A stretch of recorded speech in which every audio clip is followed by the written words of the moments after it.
sweetly, pull me in. Truth on the tip of your tongue. Fact or fiction, which is it now? Truth is stranger and it gets too loud. What is being pushed today with gusto? I can smell the spin from a mile away. Fires in shambles, sell me your position. Breathe off beat, I'm not buying the mission. Truth be told.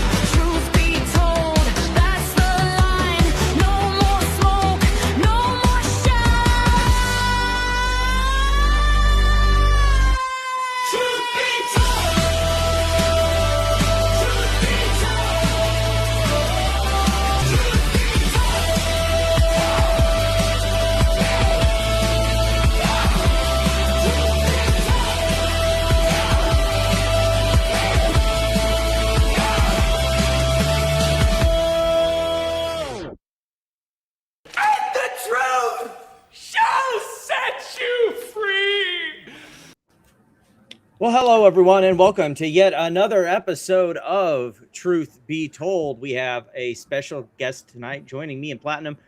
Please, everyone, welcome back. I think 3 times now, Josh Pollard. Our is it all right if we call you an oil expert? What landman? That seems to be what everyone calls. Now, everybody thinks I'm a landman because of the show. I'm not a landman.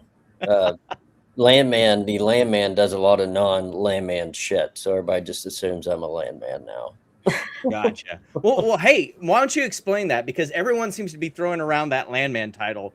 We've got you here. You know your oil and gas stuff. Maybe you can explain what actually does a landman do as opposed to just like regular oil and gas stuff. Well, landman in that machine. Well, landmen do courthouse title work. They get leases. The more advanced ones do stuff like Tommy in the show, but Sheridan does a really good job researching, because the only guys I know like that character who are kind of rounded in all categories are typically guys that had their own company, that were landmen, and then they went out and did their own thing, and Tommy did that, so it kind of rings true. But like second episode in, it's like he's not doing much landman shit, like right. courthouse stuff and all that fun stuff. In season 2, he starts doing a lot more landman type stuff with negotiating leases and some of the financial stuff. I think I saw on a post, what was it, a couple back when the whole Josh thing dropped. There's the landman subreddit. And I think someone put in the title of the post about it. It's like someone took the show too literally. Yeah. So. It's amazing, some of the characters telling everybody on their social media they are the real landman. And then you look at like Cohen, who's claimed that, and he did everything but hire a landman, so. Right. So what about? Do you think it's a coincidence that he became this oil landman after the show came out? Yeah, it's started wearing a cowboy. That's a good point. I went to a wedding, and it was a cowboy wedding, so I got to dress like a cowboy for a night, and I loved it. But it's the first and last time. Did you become a professional cowboy and have a all had no cattle, but I loved every second of it. So, right. My doctor wants me to wear one because of my ears and the sun, but that's ain't my gig. So as far as it goes with landman, have you known any landman to be like, ooh, the evil regular media, the media is out to get me, the fake news groups on their social media apps at any time? No, not really. No, I think Steve Harvey said, when you throw a rock at a pack of dogs, the one that squeals is the one you hit. And it's like, right. Jesus. These guys squealing, like you got them. So if you say things about their operations, they start squealing normally. So yeah. And it's Monty wasn't lying when he said fake news, paid narratives, and the realities of success.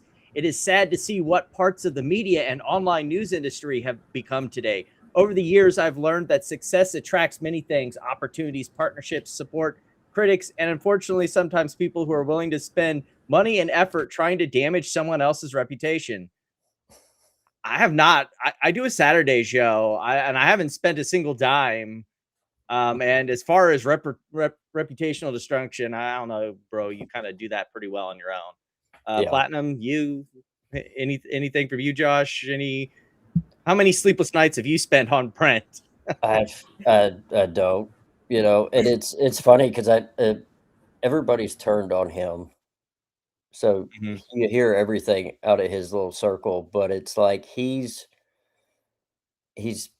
finding out that Kyle's his own dude. Like all these people are their own dudes looking into him now. And he, his best friend Cohen started all that. My best friend Franklin, Brent Franklin's a real oil man. Look, and just they're like, who's this guy? And they start looking. All those TikToks he did for him. Oh yeah, it's like, dude, you're cooked. So.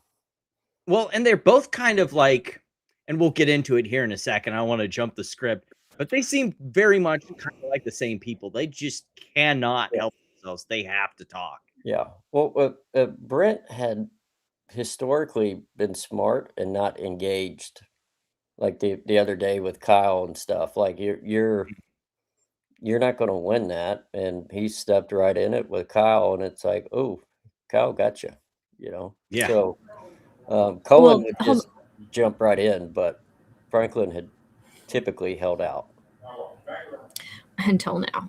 But hold on, that post before that said that he reached out to do interviews or something. Is that true? With you, or because blah blah blah blah? That part, it was. I personally reached out and offered to participate in interviews and answer questions directly. What's that about? They were talking to him about doing shows and all kinds of stuff. I think Nick Nemeth was talking about coming down and filming and all this stuff, and then he posted that nobody was responding to his whatever. So then naturally, the reporter at Houston Chronicle's like, hey, because they're all watching this shit, hey, what does this mean? Because I was reading a thread where y'all were talking to each other about doing something. So, right. And then he deleted her post. And when she responded a second time, he deleted the thread. And then Kyle's like, hey, he deleted everything. And I'm like, but it's back up on his Facebook. So basically what he did was trying to cut the trail to all of us finding it by reposting it. Dude, bro, we know your Facebook. You're not that fucking clever. You can't make this shit up with some of these guys. You really can't. And that's why it's so exhausting to engage with these guys because they'll just spin everything. They're in like their own little bubble. On one thing, they'll move on to the next thing. Yeah. Which that's what we're going to get into next. But this is kind of the lead in because as I was saying before the show started, we had that account that was Brent Franklin. And I was sitting there going, oh, come on, guys. This is clearly a fucking troll account or one of his friends. There's no way. Brent has kept pretty pristine social media. He's kept to his business, which is smart. And there's no way he personally just now made an account on X to come after us. And then I got this clip, which is hilarious. Yeah. All right. So I want to show you how incompetent all of these trolls on X are. So I just saw a post this morning from Mr. Kyle Mitchell that says, oh my God, Brent, y'all don't have any production. You've drilled all dry holes. Well, you posted a BML picture of a truck out on one of our Lucky Fluger leases that you say nowhere is it showing any oil. But if you type in Lucky Fluger and you go here and you type in 100% working interest, the evaluation from... We'll get into this a little bit more, but Kyle at the time was talking about a specific well. And what does douchebag do? He goes and pulls up the entire fucking field. Yeah, Concho 204 lease. Yeah. And then he sets it to 100% interest, which I can't remember. I know it's in one of the tabs there. One of the wells he didn't have a full interest on. So we're supposed to assume that you own all these wells outright, even though some of them you don't. Based on the assignments filed, the one this is why it's hilarious. The ones he's talking about, he assigned to I won't name his name, but he already assigned them, and I think the guy died of a heart attack or something shortly after. But he already assigned the majority of the working interest or his holdings in it. Yeah, I think the one example Kyle showed was like a 90% working interest, so he barely has anything to do with any of these wells. And then he tried to clap back, and then he met Twitter landman that educated him. Like, those are the assignments, dude. Like, you can't spin this. Like, and then BRV came in from the top rope, you know. Third party based on 36-month average is $3.4 million. Okay. You scroll down and you can see when we acquired the property that we increased the production. And this is not including the new production from the wells that we've drilled. You scroll down and you can see that there's wells here that are producing 23 barrels a day. Just for like, you know, record's sake, as someone who's in the oil and gas business, you look at some of these average oil barrels per day, like 23, 11, 9, 6. I see some zeros in there, just to be clear too. But like when you're talking about oils per day at a functioning well, like 23 is not a healthy well by any means. Like this, like when you're talking about upkeep for these wells compared to 23 is revenue great is for me. generating. Yeah, I'll take a 20. I have 1 barrel a day wells. 23 is amazing for a guy like me, but when you've raised $30 million, like that's you need a lot more 20 barrel a day wells. And it really depends on the what you're the deal. Well, the cost and if you're charging, like in general, when I look at a lease, it needs to make at least 50 cents on the dollar, like on that particular lease. That doesn't include overhead and paying the secretary and all the other crap. But on a lease by lease basis, I in general want it to make at least 50 cents on the dollar. So if you raise $2 million to drill a well, you know, what at 50 cents on the dollar do you need to make every day to break even in 2 years? You know, so do you need 50 barrels a day, 100 barrels a day? Like, what do you need? And you got to remember, it's not just flat. It's going to decline. Right. And we'll get into that with some of his things that Kyle's posted that has been making the rounds. That kind of goes into that fall off and what his estimates were and what his costs are and everything like that. But like that's the big thing here is, like you said, you're taking in all of this money that you have to, that these investors are not only expecting to get their money back, they're expecting to get their money back with some kind of return on that investment. Yeah. And if you're not making that, then and I've said it 100 times, like if you're offering up an honest deal to people, even if it goes under, you're not going to hear a word out of me. But like when you mark it up 4, 5, 6 times what it actually is, and then it doesn't work, and then you're like, oh, let me roll you into another deal because you have all the room in it, right? Like if it's 5 or 6 times, you can roll somebody over into it. But you know, that's where the problem comes. And then you look it up, and he's not paying vendors either, and he's flying on his little private plane that is supposedly for his plane school. He said again, you know, it's dealing with the Mexican cartel in Zapata, you know. Loaded. That's like one of the more safer areas in South Texas. It was quite comical reading the comments down there from the people. Like we had people on the live stream mentioning that. It's like, sure, the cartel might be here, but we've never seen them. I saw one that said they've got more cops in that town than people. You know, like what are you talking about? So it's all theatrics, I guess. Yeah. 11 barrels a day, and it gives you all the information. By the way, the comptroller posts the gathering reports, okay? It breaks down everybody who's in here, and it says right here, BML, we did $229,000 on the last reported month. So I am curious to see what your bullshit is going to be about next, where you say that these leases are making no money. You're wrong, buddy. It was, well, let me see. I'm pretty sure it's the next slide here, but he was like a lease, singular lease, which he was like, I'm sorry. Maybe I'm on the internet too much. Maybe I know too much of this like scam culture stuff. But the minute he said that this was from a Telegram post, I was just like, Yeah.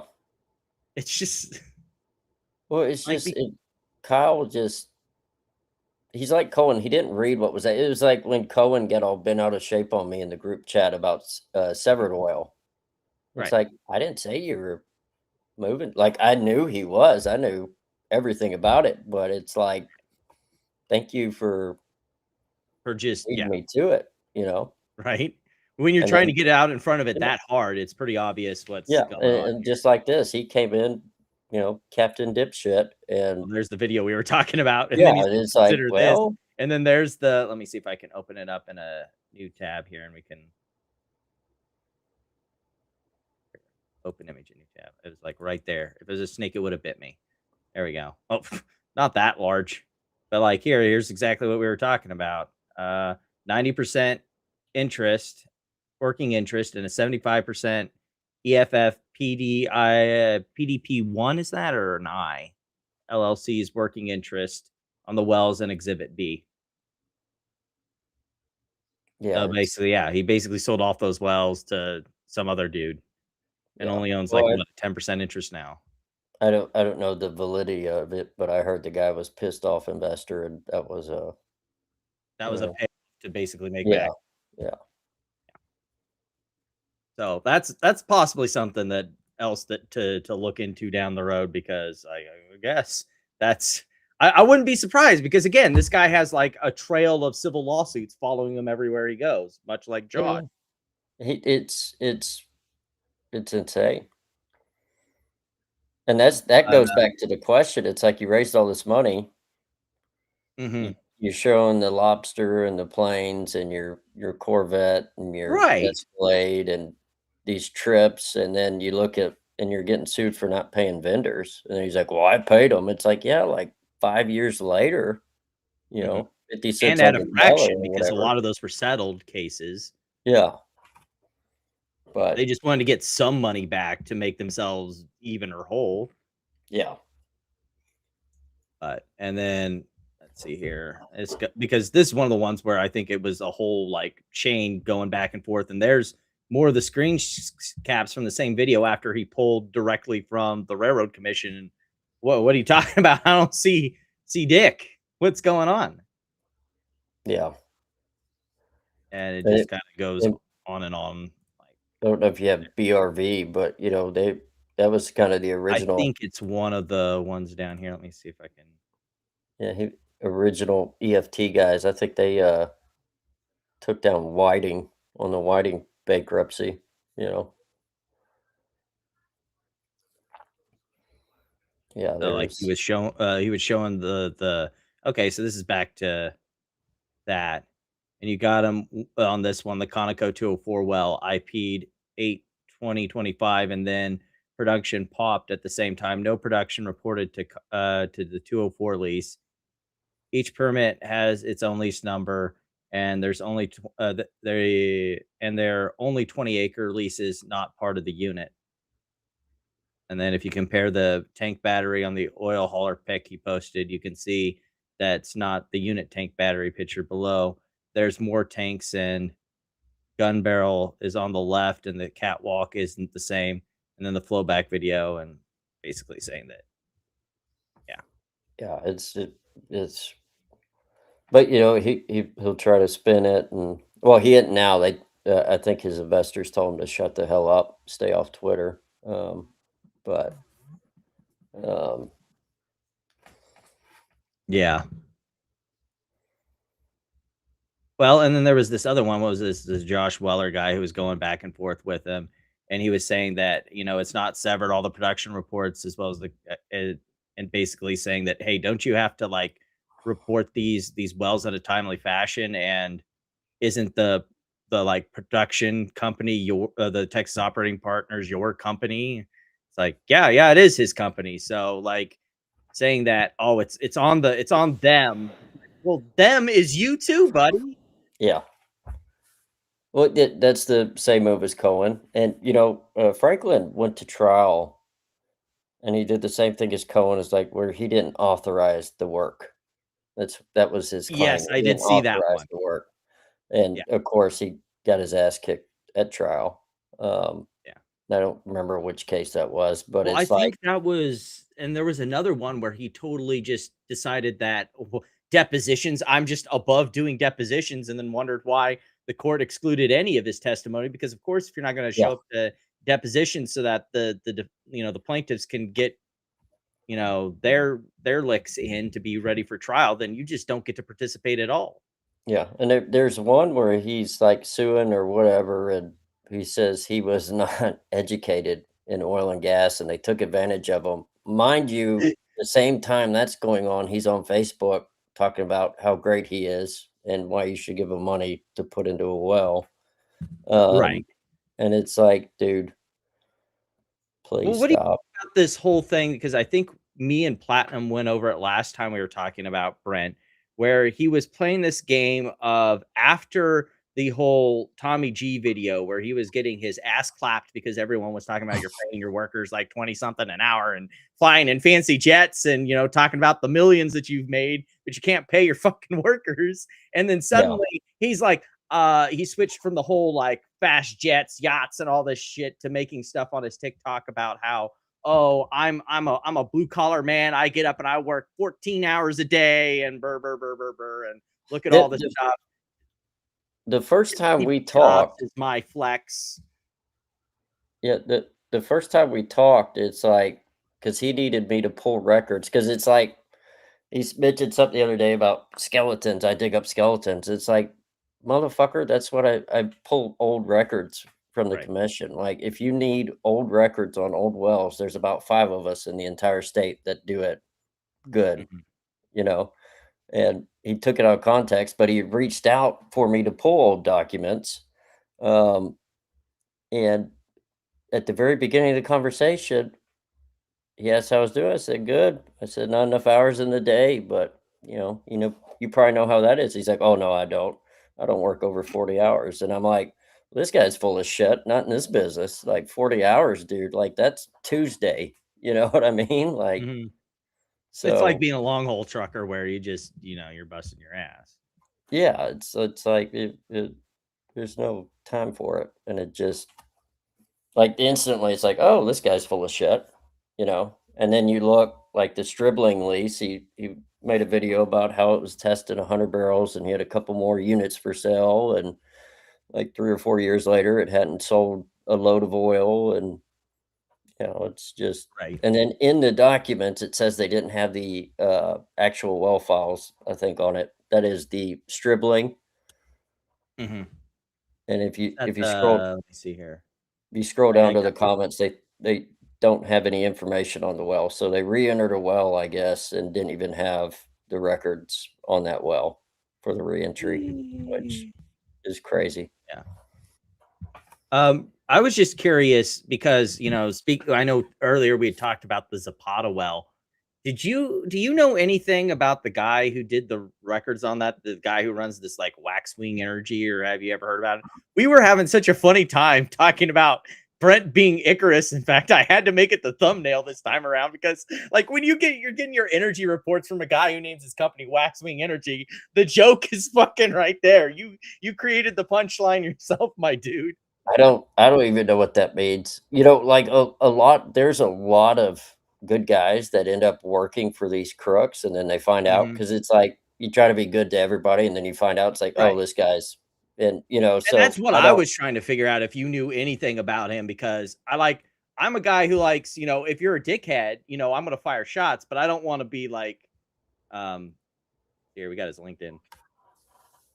I don't want to be like clapping at a guy if he accidentally got hired for this shit. Yeah, I'm sure he's a good. I don't like guys working for Brett. I'm sure they're good people. Like I don't You know, Yeah. if you're in on the money raising and you're seeing it all and you're cool with that, then you're a questionable dude. That's where But the problem is. guys trying to feed Yeah. their families, like it's just like Cohen. I don't have anything against any guys out Yeah. there earning a check or anything.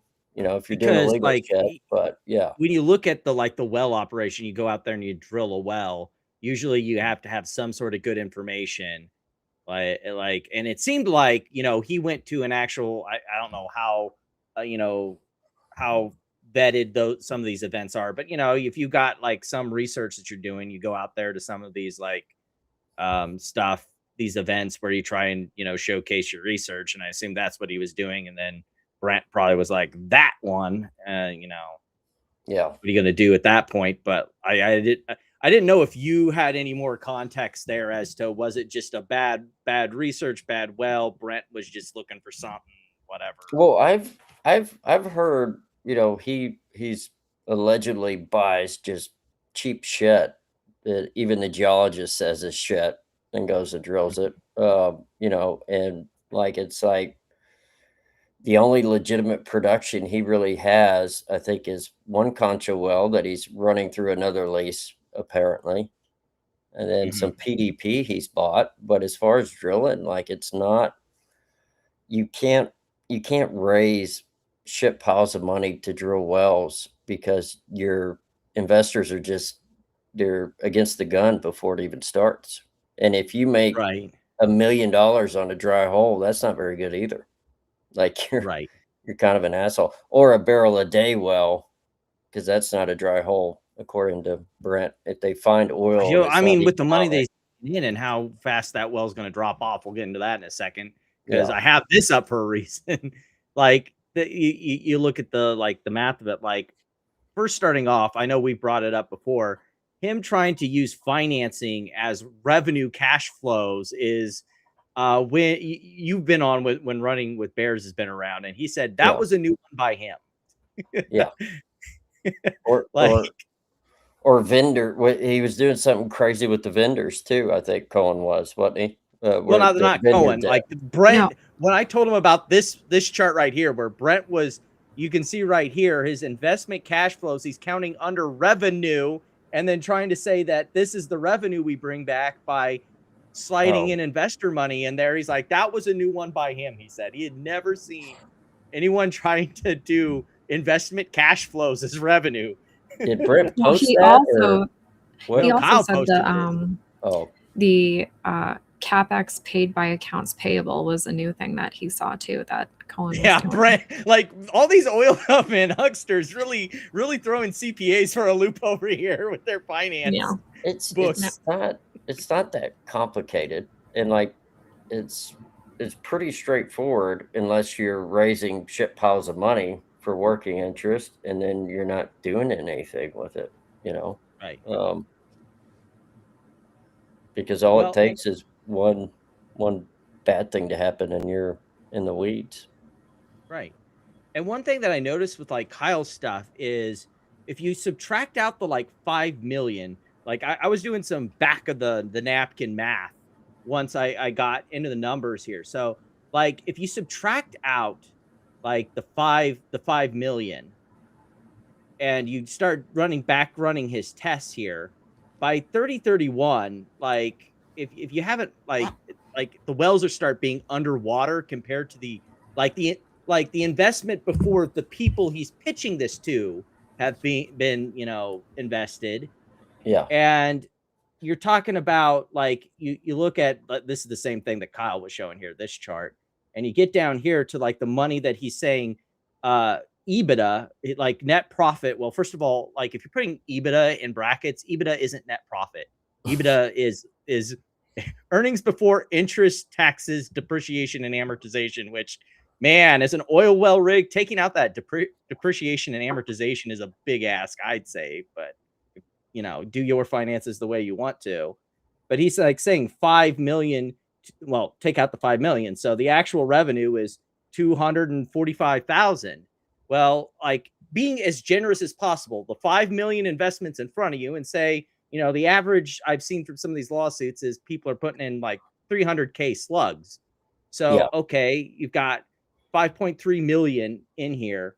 The payout based on his wells, just to get your money back, not a return on investment, get your money back, was like 20 years. And remember, these wells are dead in 5. What are we doing here? Doesn't include the operating fees they're going to hit you with, the repairs they're going to hit you with. They're going to try to save money. So you can assure, in this business, cheap is not always good. Cheap is very expensive. And then that's the way it is with a lot of like machines and products like that. That's why you do depreciation and amortization, because that's stuff you're going to have to put in as CapEx later on down the road. Yeah. And it's like the K1s. I don't think you can put, like, if an investor paid $500,000 for something that actually costs $100,000, I don't think that you can get $500,000 on your K1. Like, I'm pretty sure it's like the bills you have are what you can get a K1 on, not your investment. But I don't. Yeah, and that's it gets why complicated quickly. Right, and that's why when up here when it says, "Oh, he's got a revenue of this much," that I pulled the 5 million back out of it, because he's counting that obviously in here, which is why I said underwater by 2031. So he has 20 years to pay you back, let alone a return on your investment. His wells are done in 5 years. From now would be 1, 2, 3, 4. Yeah, 5 years. But like this was back in 2024, so it'd been dead in 7 years. Yeah. So like, if you're not even, and this is me trying to steel man his position. Like yes, there's some accounting shenanigans going on here, but this is like, assume for a second Brent is not a complete fraud. Let's just look at his numbers, his own numbers he generated, and this like Oklahoma, site that he's selling to investors is dead before you even get started. Yeah. Like most guys I know, you want to be even within 2 years. So if it's 2 years or less even, like you got a good well. Maybe not a great well, not a barn burner, but you're even in 2 years, it's good. But if you're 3, 4, or 5 times what it actually costs, you've got to have just the best well in the county. Right. Because at that point you should be buying winners or drilling winners every time when you're pumping that much money into the system. The whole idea, like for me, I have a kind of a price deal for, do you drill or do you buy production? Like, what is the cheaper barrel? And you drill to add barrels cheaply. So if you can't drill it for cheap, you're in trouble. Yeah. Now, I know Kyle had mentioned before, looking at some of the the disclosure agreements that he has with some of these investors, talking about how lopsided and one-sided they are. I know that you said you might have seen a couple of them. Like, what's your opinion as someone who's been in the oil and gas business, some of these like release forms that he's having some of these investors sign? You on the big ones like that, you sign your life away basically. But to see, you can sign whatever you want, but if the guy was doing shady shit, I don't think behind the scenes it doesn't matter. Yeah, and if you sign away like I haven't gotten a lawyer, but and that's what I want to do, is get an actual lawyer to look at these, because in my mind, some of these, just from my inexperience of reading it and how much you're signing away some of the rights in them, it seems like an almost unconscionable contract. Like, there's no way a reasonable person that wasn't being batteried, like a lot of these people who are suing him now are saying that, it was high pressure sales tactics. He was constantly on them. If you had a time to step back from that contract and actually look at it and look at the numbers, you might reasonably say no. But when you're given no opportunity, that seems like an unconscionable contract. If you're doing everything right and you have a contract like that, you're probably safe. But I don't see that. Hey, you have no rights. This is Moscow. I am the supreme ruler. I can't be blamed. Like, and maybe Platinum, as someone who does like we do more equity stuff, but how every year you're supposed to have a shareholder meeting if you're running a company or things like that, right? I mean, you're supposed to. Right. Well, this contract that Kyle's talking about, one of the provisions in it is that you sign away your rights to an annual meeting, but if you get enough of a majority of the shareholders in the interest in the endeavor, you can have a meeting at any time. But but here's the big proviso: the manager, Brent, at any time can call a meeting with a quorum amount of the investors without telling the rest of the investors, and then do things that affect all the investors. Yeah. That's great. Yeah, I know, right? There's just some things that, like you said, Josh, if you're doing everything right, you probably get away with this. But there's stuff that, like, as someone who's just an equity investor person, mostly, it's just like, I don't know about any of this. There's guys all the time, even guys that work in the business, and they're always like, hey man, I want to buy some stripper wells, I want to buy some small wells, blah blah blah. I always tell them, it's like, dude, there's easier ways to live in poverty, like, besides this. You know what I mean? Like, good God. Like, I tell everybody I'm a consultant by trade, and I have an oil well hobby. You know what I mean? Because it's hell. So trying to monetize this, you don't have the room to have the planes. You don't have the room for all the fancy shit. You don't have all that room in these wells unless you're putting money in your pocket, and based on what I've seen, it's like, that's the only, if you're marking them up 5x or 3x, where's the money going? So, and the vendors are suing you for not paying them either. So it's a double way. I mean, it's like, well, shit, you're marking it up that much, and then the vendors are suing for not getting paid. So I guess you really where's the money going? Yeah, hold on, is that happening to Brent also? Like, are the vendors suing him too? As far as I know, fishing companies, I think, filed a lien or something against them, and then I'm hearing rumors that other vendors are starting to go after him for some more shit, and he's telling them that he's got to raise some more money. So it's never ended. Wow. It's always the same cycle. Like, if he lived in a modest home and drove a F-150 like the rest of us, and you probably never even pay attention, but it's like, you got your Escalade and your plane and all this shit. It's like, it's just like Josh. He got on social media and he started talking shit, and then suddenly everyone noticed what he was doing. And now he's got Kyle on him, and it's like, good luck with that one, dude. Like, Kyle, he don't stop. He has no stop. Well, nobody knows who the hell he is either. So it's like, you go ahead, send me a court deal. I don't know who the hell the guy is. Like, you're fucked, and you can thank your buddy Cohen for it. Because Cohen said you are a real oil and gas guy. Kyle didn't know what the fuck he was talking about. Like, speaking of this, we've had some meme stock people producing books. Any of you guys want to get in first line of getting Brent's book? Oh my God, I'll go back. Jesus. I mean, he has learned a lot over the years. I'll give him that. Of fucking how not to do shit. Like, he got his ass kicked in Zapata because he decided to buy a stacked drill rig, as if that would go well. Why don't you explain, like, you don't have to get super into the details, but again, a lot of what I like to do with this channel is learning things the right way, I guess, in oil and gas. So, like, what's the big problem with the well he decided to drop there in Zapata that makes it all? I don't know the exact details, but to my understanding, he bought a drill rig for his equipment company, and he bought a rig that was sitting still, stacked, mothballed, so to speak, on a yard.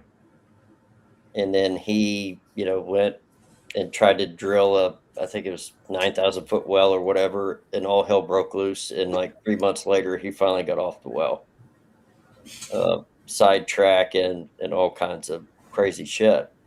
And if he already spent that money on something else, then he's in deep shit. If he still has the investor money for that well, then he should be okay. If the well's any good. I don't know if the well's any good. I've heard it sucked, so like it's I mean, this feels like his didn't he have like some real estate classes or whatever that we watched like oh last yeah, his Yeah. like this feels exactly like that. standing on the parking garage. Like not making money doing the thing, making money like selling how to do the thing to other people. And I think Kyle Right. posted he was getting sued back then in his real estate days too. Mhm. Yeah. It's like, Right. The Zapata, didn't the cartel take over the well? yeah. I've Well, what's really they don't like. I'm sure there are facets of cartel criminal organizations that do shit, but it's not like they're like, "Hey, we're the cartel. We're going to fuck you up," because you got to true to landman. Like, there's days I'm on a well site. I'm the only guy out there that's not a felon. Like, you want to get your ass kicked? Go start some shit on a well site with those guys with those hands. Like it's not a place to go start in trouble. But it's like it's checkpoints, cartel checkpoints in Texas where everybody has guns. What made that so funny was then Right. in his like clapback video, and all the people in the comments on the Tommy G video was like, "Hey guys, it's broad daylight and we're here in Zapata." It's like, did the checkpoints? Do they just are the cartel members just vampires? Are they part of the Yeah. Sabbat? Like, do I they don't- only come out at night? What's the Yeah, they deal wait here? for sundown.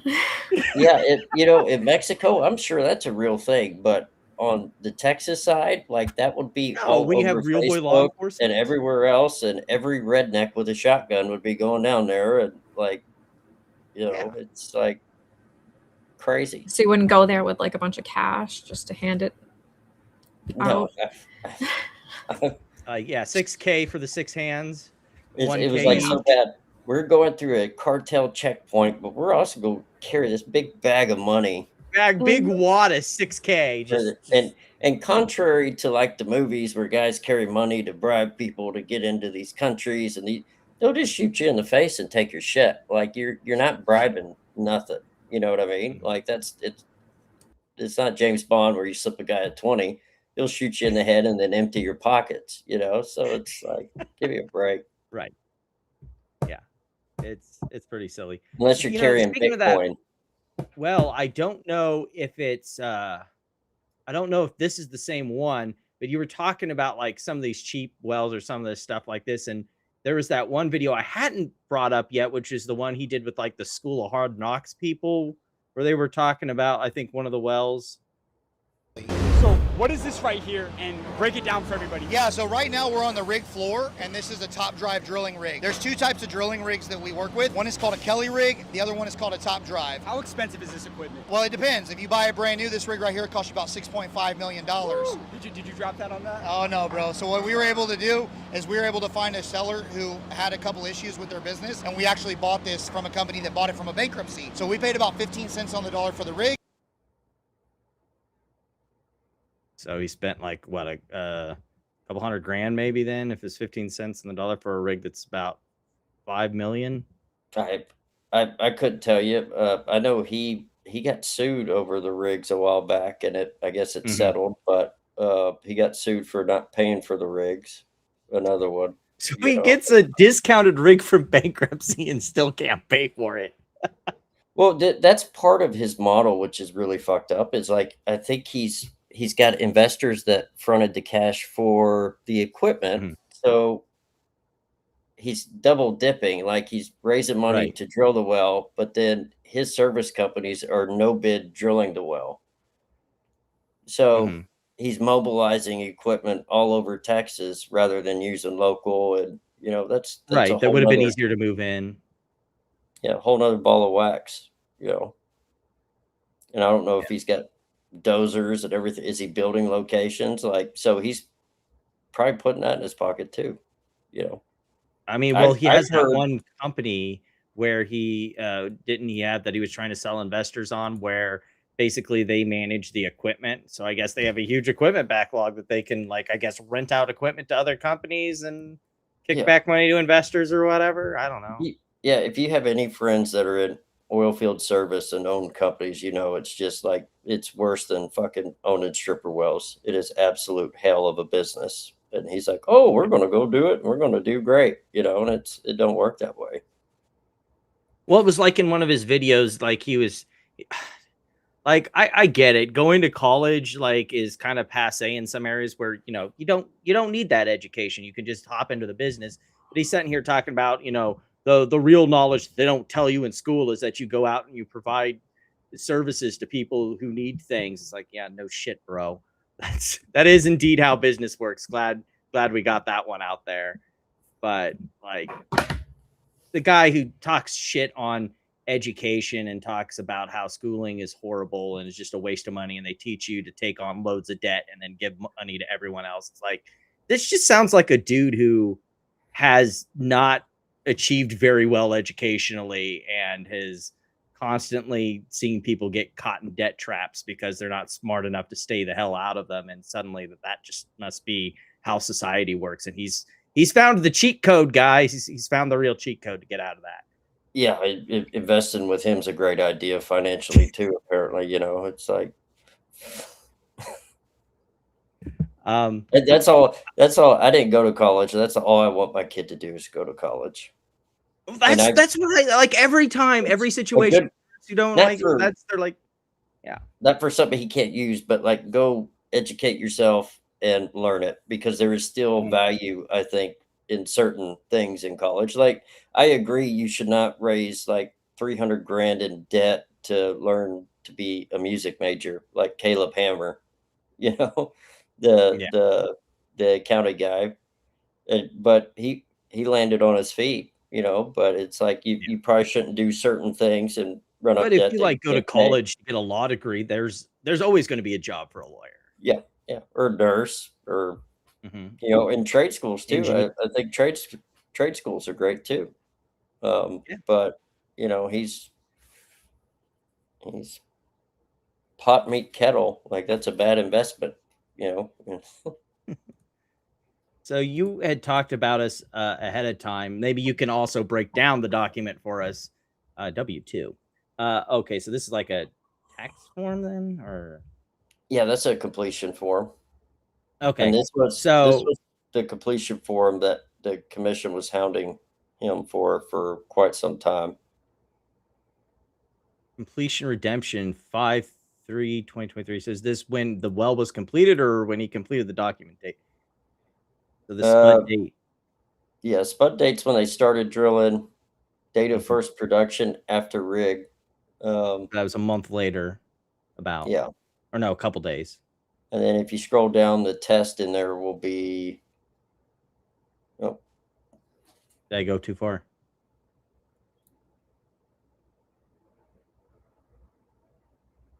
Oh yeah, right there. 0. Boom. Yeah. Oh. Nothing. No wonder I couldn't see it. It was empty. This is a prime well. I know an oil company that would just banger well. You can sell it right to them. Well, if you could you give them? They don't have any money. Contacts. Oh, they don't have any money. That's right.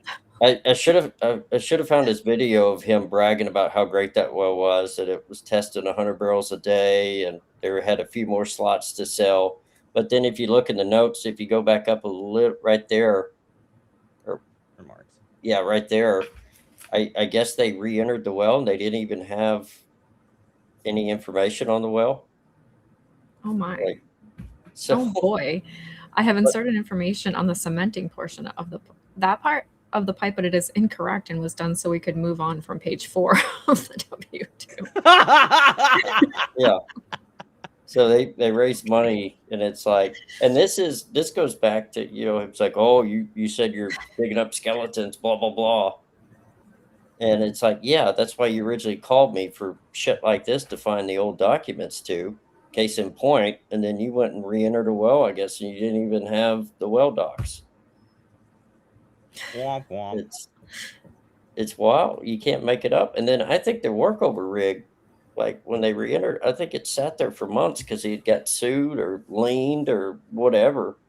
But then here we are 3 years later, and I don't think it's made anything. And when I called him out on this lease in text, like a year ago, he said something about they were trying to get an easement or right of way to hook up power to it. I'm like, you didn't check for that shit before you decided to. Oh boy. So he does like Cohen level of DD. Well, it was funny because he had just told me how great his Exxon and Chevron or whoever the hell engineers and shit were. And then he comes back with that. It's like, oh, okay. I'm like, well, why don't you hook propane up to it and run it for your investors? It's such a great well. And nothing, you know. Yeah. Then you had this one too. I'm going to assume that we scroll down here to the bottom and it's, there's a barrel in the testing period. Oh, there we go. Not a dry hole, according to Brent. That's arguably worse than a dry hole. A well that shows something and doesn't make shit is worse than just like you want just a quick, painless death. And like right when it shows, you want to know it's either doing a lot or it's doing nothing, so you just move on. Yeah, because it's like it's bad when it looks good, and then you run pipe on it, perf, and then it just sucks, and you're like fuck, because you just spent all the money on the pipe too. Yeah, but that's not a bad day to Brent. Apparently, that's okay. That at least I haven't seen any production on it since whatever the date is. Here, I scroll past the test part. There's the remarks, so I definitely did.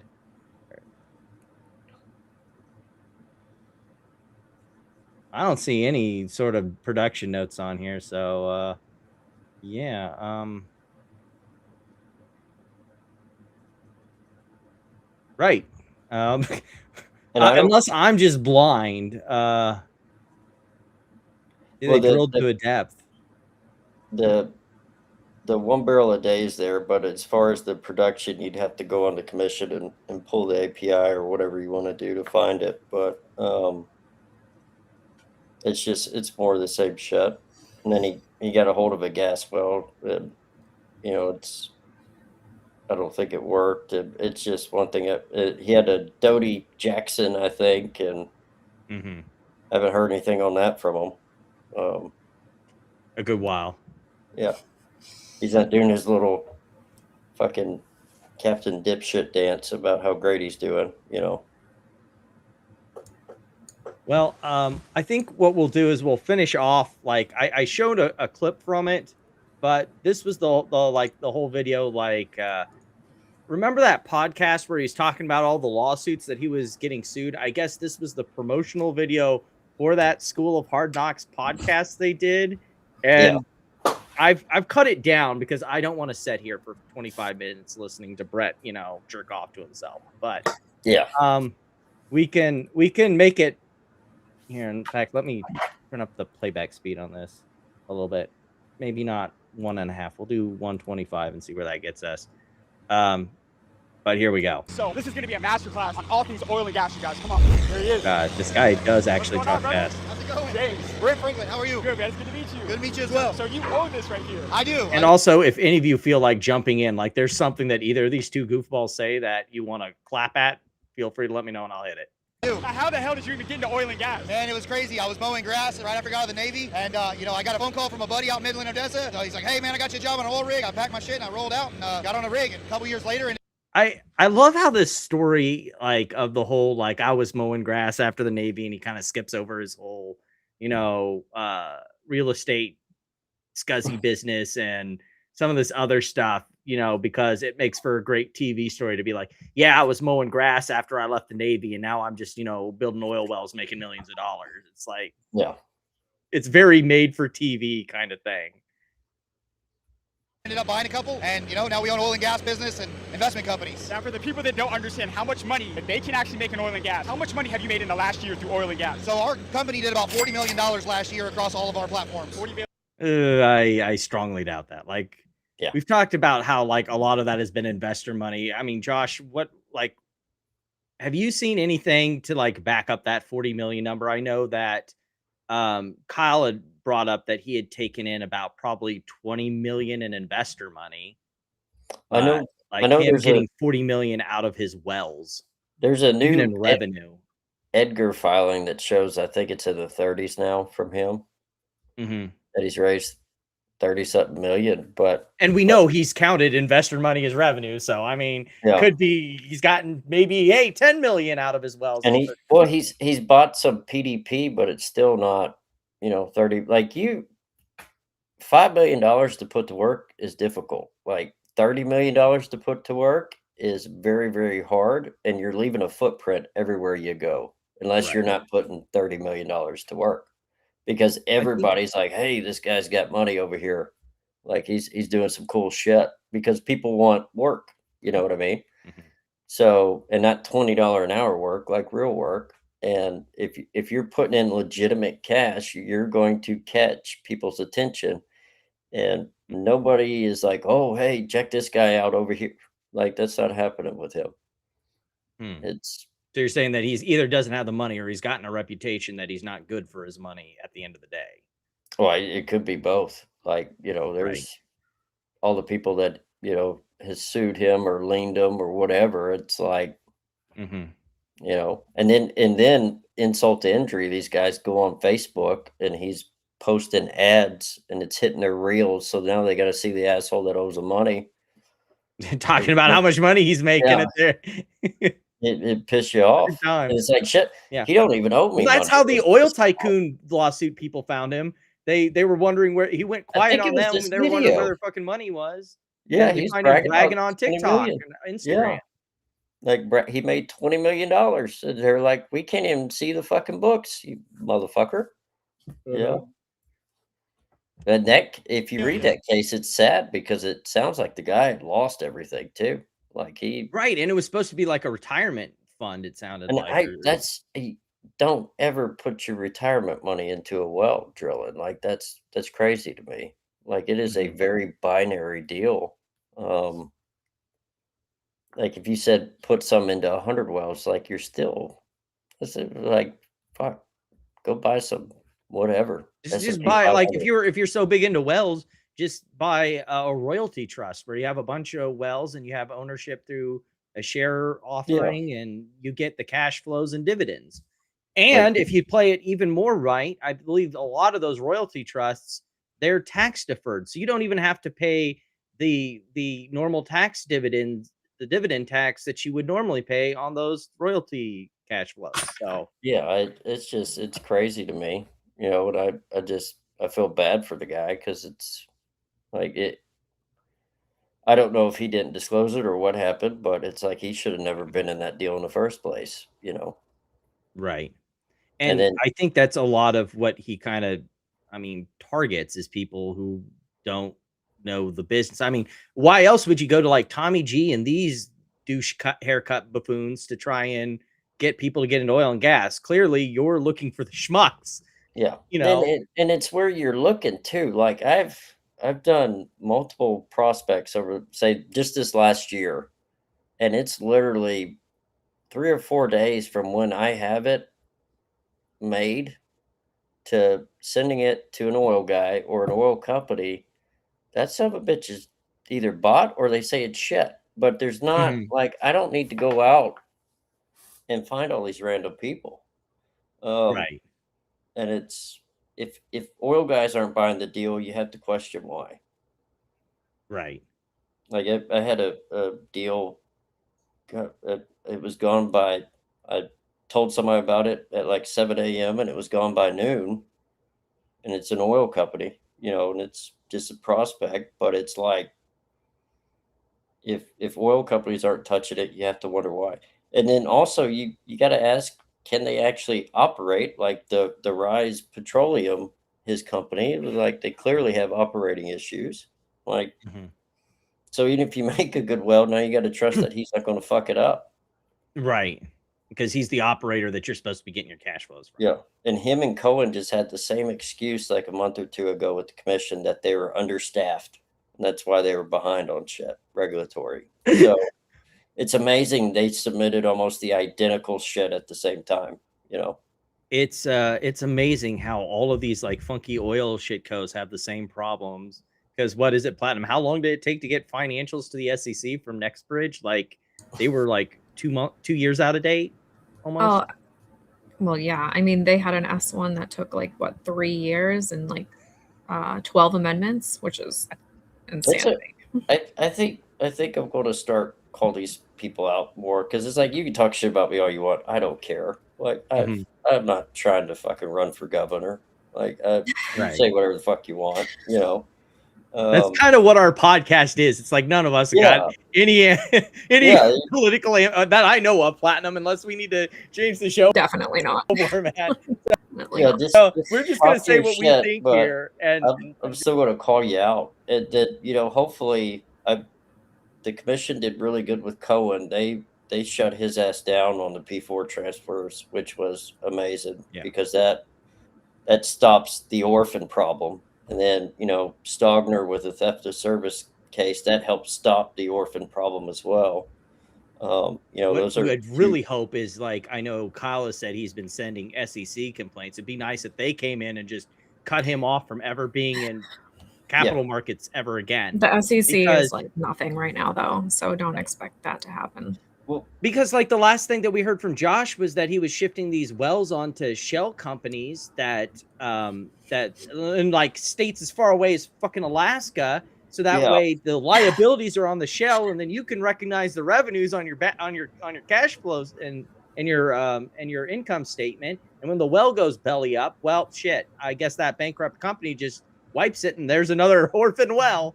The SEC needs like a quote unquote hot topic hotline, and have a list like, hey, if it meets these 15 items that you find on this company, we'll advance it to the front of the line, because clearly it's hotline. Kind of like brokers have when you're a shitco OTC stock. You have to call in. You have to tell us, yes, I'm an idiot, I want to buy this stock. But it's like they need a hotline, because it's like Kyle was like, Cohen started talking shit to us, and we were talking about Franklin of early December, late November. Kyle had been on him for a while, and I think Kyle had already reported him, and it's like, I don't understand how he's still going. You know? Oh yeah, they'll be going for a while. SEC, it took what, 3 years for the SEC to drop the hammer on Berta and McCabe, right? And they're allegedly still doing an investigation into MMTLP, and that's been since 4 years later, 2024. Some of the shit that Kyle's posted about Franklin, I don't know how he's not in jail right now. You know, like what they're waiting on, because there's a lot of shit there. You know. Yeah. All this stuff moves really slow, and a lot of it with the SEC up until recently was, you know, they're just horribly underfunded for a securities organization that not only is supposed to protect American investors, but because America is the most liquid financial market, you get a lot of these foreign shitcos trying to come into American markets. And so it, like, for what it needs to do, it's not there. And if you're good at your job there at the SEC, I imagine a law firm comes and swoops you up and pays you a lot better money. 100%. So that's like the commission. One of their biggest problems is like the field inspectors that do the violations and all that stuff. Like, they're on the ground every day. They make like 35, 40 grand a year. And it's like, how do you expect to keep talent? Because even the good ones, it's like, I make that much money at my job, and I sit behind a desk just filing paperwork. Like, it's just like, that's not a lot. I was talking to a guy the other day. I said 100 grand ain't shit no more, man. Like, everything's gotten expensive. You know, like it's the game has changed, but you know, 35 to 40 grand a year, and these guys are out in this shit every day. If they paid 75, 80 grand a year, they'd have the best guys in the game, because it is, you know, government. Like, you're like, getting fired is hard in typical government. Like, you know, it's pension, you get all that other bullshit, but they'd have really good people. Yeah. But anyway, to the SEC, I'm sure it's the same way. They can't afford to keep the good ones, you know? Yeah. That's right. And you don't just own the rig, you own all aspects of it. Yeah, so what we do is simple. We buy distressed off-market oil and gas investment properties, and then we go out there and we fix them up, we drill wells. Like, see, this is the other thing, and I know now I'm the one that's hitting the button a lot, but like, like that's what we've been talking about this whole time, Josh. It's just like all these wells are just like scraping the bottom of the barrel here, oil wells, when you're talking about distressed assets. And sure, some of them you dress them up, you might make good money on them, like the sort of value investor idea of sometimes someone else's dirty laundry is pretty good stuff, but like there's a lot of the time it's just bad for good reason. It's just bad. But there's a guy I partnered up with on wells, and I did a bunch of research on a couple wells that were down, shut in for a while. And I told him, it's like, man, if this don't work, I'm going to go work at Whataburger, because it's like all the data's here, everything's here, man. And we pulled him, and it didn't work worth a shit. I didn't go work at Whataburger, but he still gives me shit about those two wells every once in a while. But that's it doesn't always work, man. You know what I mean? Like, and that's. You can't, it's like Cohen had this idea that he would just go fix hundreds of shut-in wells. And it's like, it don't work like that, dude. You know what I mean? And it's a bullshit deal.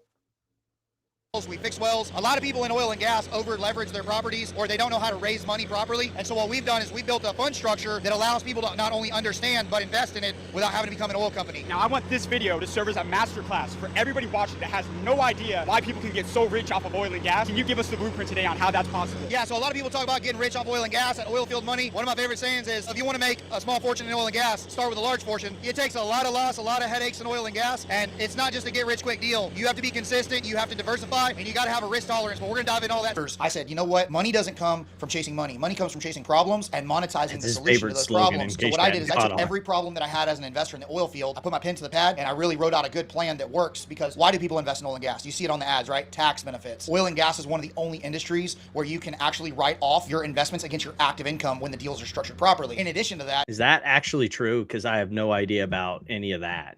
It's changed recently, but it's like it's not. It's no different than writing off your freaking Amazon purchases or like the. So it's basically, if it's a business expense, you can write it off, but it's not. And like, then the drilling you can just check. And it's more complex than that. But I'm not an accountant. But yeah, you can write off. I don't know if you can write everything off now, but it used to be first year you could write off all intangible shit, and I think you can do both now. But it's not a credit, it's just write off, right? So it's, and there's write-off on the levels of it. But it's if you're just drilling for a tax write-off, you've already lost. Like right. It's like if you're playing for a push in at the blackjack table, you've already fucking you want to drill for tax problems. You know what I mean? Like you don't. It's like, oh, I need a tax write-off. I'm going to go fucking throw it all away in this fucking well that he's drilling. Yeah, like that's dumb. Like it's crazy. I don't see any of these multifamily deals or real estate deals that people are doing that can actually get you 100% return of your investment in less than a year when structured properly. So what is this right here? And break it down for everybody. Yeah, so right now we're on the rig floor, and this. See if we can. Yeah, I believe they paid over $5 million for this piece of equipment. There's guys that make money in oil and gas, and some of the landmen. Are these people going like door to door and they're finding people with a lot of acres, a lot of land, and being like, hey, our technology sees that you've got oil here. Let's strike a deal. What is it, 70-30 is like the standard or something like that? Can you kind of explain what that process is like? Yeah, so what happens is most people that are in oil and gas upstream don't actually own the property. The people that own the surface are the surface owners, and the people that own below the surface are the mineral owners. There might be one mineral owner, there might be 1,000 mineral owners, literally. And so what happens is when there's an area of interest, the landman that you see on TV is a person that goes out and is typically finding out who owns the title and finding that area of interest, and they're going out and negotiating that oil and gas lease. Now, whenever it comes to trades, this is your oil and gas lease. You get to pick what you want to offer somebody, just like you would in real estate. For instance, most mineral owners are looking for what's called a 25% royalty. This means that when you extract oil and gas, they're getting 25% of the gross proceeds before the expenses. This is your royalty interest. It's also known as the NRI. So if somebody tells you, hey, we got an oil and gas lease and it's a 20% NRI, you know that the mineral owner is getting 20% of the gross revenue, and then the oil company gets that other 80%. That other 80% is known as the working interest. And this is where people go in and they actually get to buy, just like a tenant in common, they're buying a portion of the lease where they pay a portion of the drilling, but they get a portion of the proceeds if the well is commercially producible. So there's a lot of people in oil and gas. What separates you from 99% of other people? What's big about my company that a lot of people wish they could do that they can't is we understand investment, but we also understand the industry. Most people that go out and raise money for oil and gas, known as promoters, they're just trying to sell somebody's opportunity to make a big markup on it. We're actually vertically integrated and invested in everything. But the vertical integration is also you with the markup selling you the thing to pass on to investors. Like, what are you fucking talking about? And I've never heard an oil guy say 30% NRI and said, "Oh, that's the minerals." No, you say whatever. Like if you're selling a lease, you say you got 100% working interest and 75 NRI. Like you don't say 25 NRI. Right. So I don't know what it's just his typical fucking way of saying it. Stumbled doofus ways. That we're doing. So we know how to find the leases, we know how to extract the oil, we actually have the equipment to drill, and we've created a fund structure unlike anything else that's ever existed. It operates a little bit like a trading platform, and when we get back to the office, I'm gonna tell you all about it. But let me tell you something, social media marketing knows everything about you. They know where you live, what you drive, your credit score, your race, everything. So if you're not marketing on social media, you're gonna get left behind. And sales, that's just part of it. If you aren't trolling people on X, then you're definitely not making it. But I think that's pretty much it with him. I have one last thing that's not, well, I've got two things.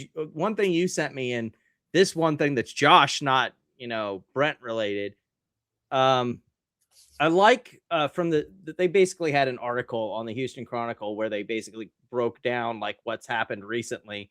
And apparently we learned that since like Cohen got arrested, where was it? I went and I lost it. Where did it go? There's Cohen now. Yeah, we got that. Oh yeah.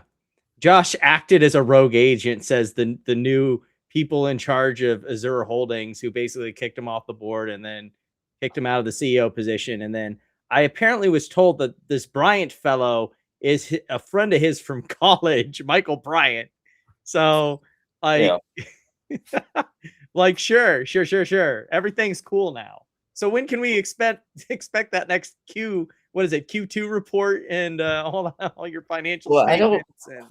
I don't know what he expects to do with it because it's been sued to shit, and now he's backed out of multiple deals. And I was getting cussed the other day. Shareholder with the majority of the control. So all these people say, okay, we kicked Josh off, but you were all Josh's flunkies. Like what? Yeah. So like, what are we even doing here? Yeah. I flew out to Midland for some work, and then word started getting around that I was at the airport, Midland Airport, supposedly to work, and everybody's like, "You sandbagging MF, or like, is he coming in?" Everybody thought Cohen was coming to town, and I didn't tell them, but they all thought he was coming into the airport. It's like, dude, I promise I'm working. Like, I have no intel. Like, everybody. That's the problem I've had following some of this Texas stuff. Like, because I want to be down there when they do file. I mean, he could very well just take a plea deal, but I think he's equal enough. He would take it to trial, and if so, I want to be there recording when he does. So I'm trying to figure out where are we in the process so I can ask the court to set up shop. And it's like trying some of these, like, and I get it. It's like how it is up here in Kansas. There's some of these counties, they don't have the funds of some of the bigger counties. So they don't have a huge court website and contacts. Yeah, and very small. And some of the courts I've called in the middle of the day and there was like no one there. It just kept ringing. So like, trying to get information is. A lot of them, they take lunch and you're not getting anybody, Yeah, because they're the only one there. Like when you're pulling leases or anything, a lot of not so much now, but it used to be they'd kick you out. Like, hey, we're going to lunch. You gotta go, on the smaller counties. Bigger counties are open all the time, but the smaller ones like, hey, we take lunch from, here to here, and no one's in the office, so scram. Yeah. But yeah, I just hopefully we'll be able to keep up with that case. It'll be a bit tricky, but I'm sure it'll be worth it. I'm assuming. Because he was transferred. What was it? Thursday, I want to say. Yeah, but I think they're driving, is what I've heard. So yeah, which is weird. not just. I think he waived taking the flight or something like that. I heard. So I don't know why, but whatever. Well, it's like you got to stop at jail facilities for gas, for Every food, for stop. sleep. So it's like congratulations, dude. You've got like the longest trip for arraignment in history. Like he waived his. I think he waived his extradition too, which is like okay, dude. Yeah. But he's cool with everybody down there, so he doesn't have to change a venue. Meme Stockville is right around the corner. I just have one last thing that was brought to me by Josh. You'd handed me this one about this guy. It has an interesting story about running his oil and gas shitco stuff through his wife's LLC or something. Oh yeah, this guy is crazy. And he's got an open case out of Harris County for money laundering. I was reading earlier, he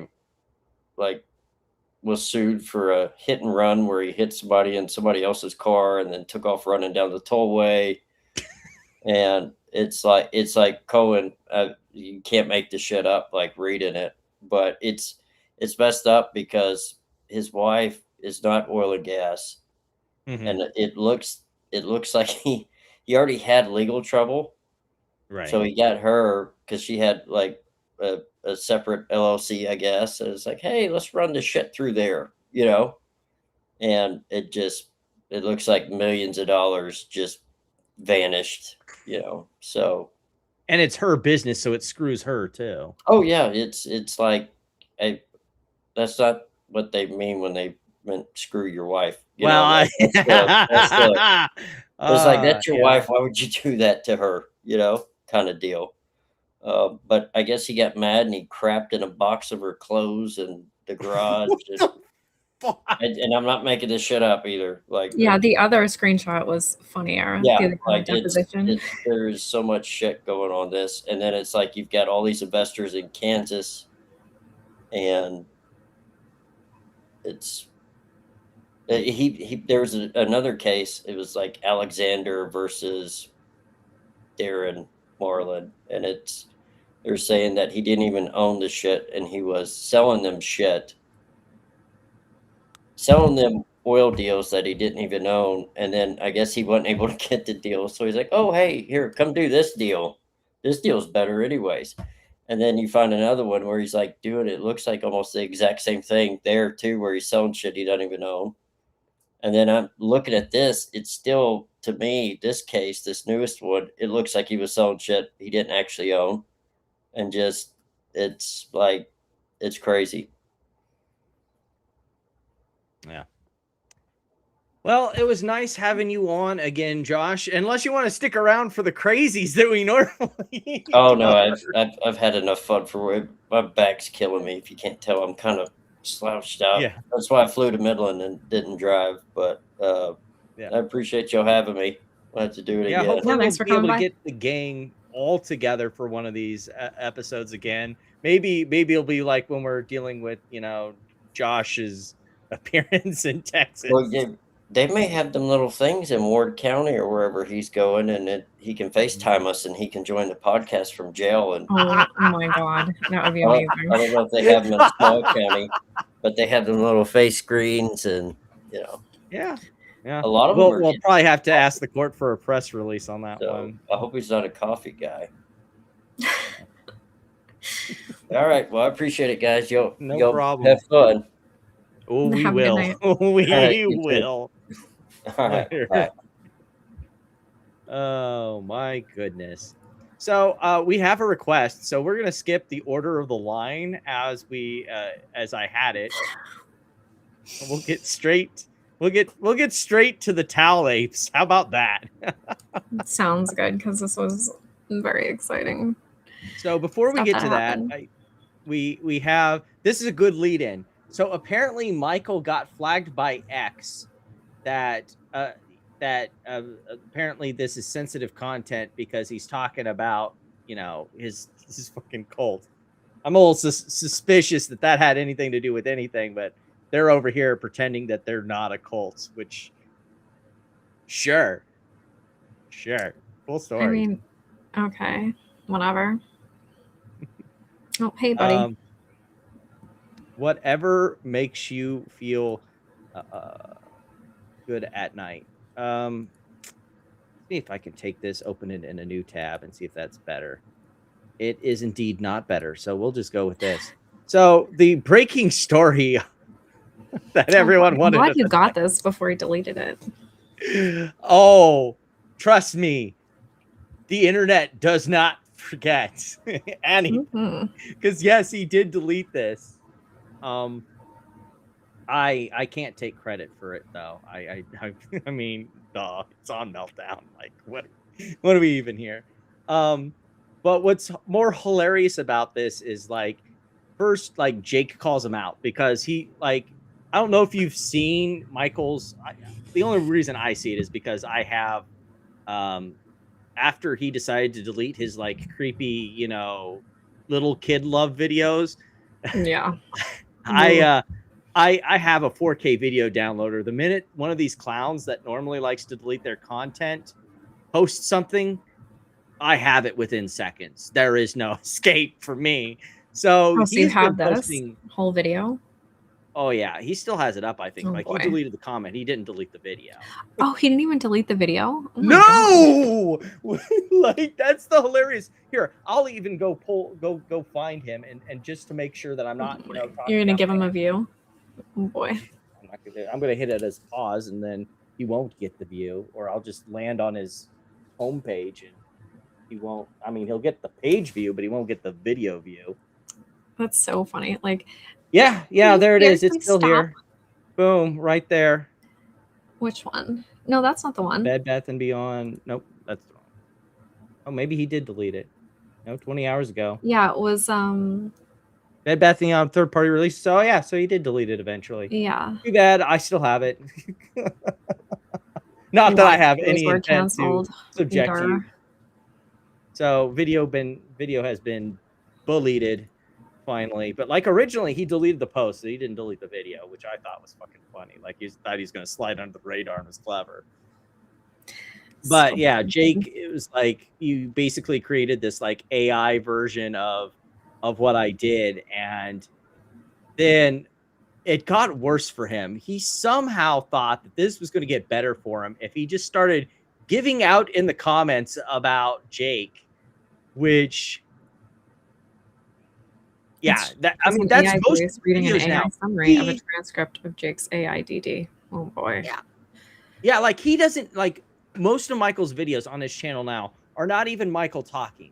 It is just, he has outsourced it completely to AI. It's AI art in the video. It's an AI voice talking. Like, it isn't even Michael. Like, well, I wouldn't want to subject you to his channel nor subject Michael to getting any extra of the 15 views that he normally gets. But like, most of his videos now are just AI slop, to be frank. It's just AI slop. So like, you know, we have the one here where Jake's like, can you seriously stop with the blatant plagiarism and the AI stuff and everything? And he's like, tell Ryan Cohen and Roaring Kitty I'm sorry since you talked to them in person, which is like, where the fuck did that even come from? But apparently it means Jake pretended to have talked to them. This was apparently after he deleted the, like you said, Platinum, that he deleted the post, because here's Sal saying you can't delete your post and still try to be sassy in the comment section. Well, I mean, these people, like, how can you be dumb enough to think that that's who he's talking to? Like, really? Like, I wouldn't even tell anyone that publicly if I was fooled by somebody like that. Right. You know? Like, he's trying to use it against him. It just makes him look even worse. Like, really? And then it got like even better because I guess I did get the last one from that, because then after that, well, I mean, we got the list of the people also. Oh, hey, look, there's oh, those are my lies. How dare you? I do not claim my bullshit lies as your own. This is a premium example of how Michael operates in a lot of ways, not just with Jake. Well, like, okay, so I don't know, maybe it's just me, but like, I don't know. Like, if it, I guess it is just me, because I would just be happy. Like, if it was actually true, I would be happy that other people were Someone's spreading spreading the the idea. information, right? Mhm. Like, I don't need to like take credit for something. It's like, oh, good. Like, if this is real, then good. Like, other people can know the thing too. But like, this is just so stupid. Like, everything he says is made up. How do you guys not know that by now? Yeah. And the comment section is just, it's kind of funny. Then Michael went down the normal road that obviously, if you're opposing him, you must my be an God. evil Democrat. So stupid. There are no friends to apologize to. Just a bunch of Yeah, he's Democrat literally community Canadian. organizers, each So revealing their dumb. cards at different times. Like, wasn't Plute the community organizer? Right. It's supposed to be like a clap at Obama because he started out as a community organizer. I think that's where the joke is Oh, going. okay, whatever. Yeah. And then this is just he ended up deleting all of those salty ass fucking posts. And then Oh boy. where was it? Oh yeah, because one of the posts said that according to Ryan Cohen, according to Jake, they were supposed to get a payout by the end of 2024. And so I think that's why she's saying perhaps there was an unforeseen delay. You're making a lot of assumptions here. No, there was no delay. It's You just still don't get going anything. exactly according to plan. But it's just basically like he deleted all of his snipey posts and everything, and then came out with this. I made an AI overview that included information from some of his videos, which we're going to have another moment that's called Meltdown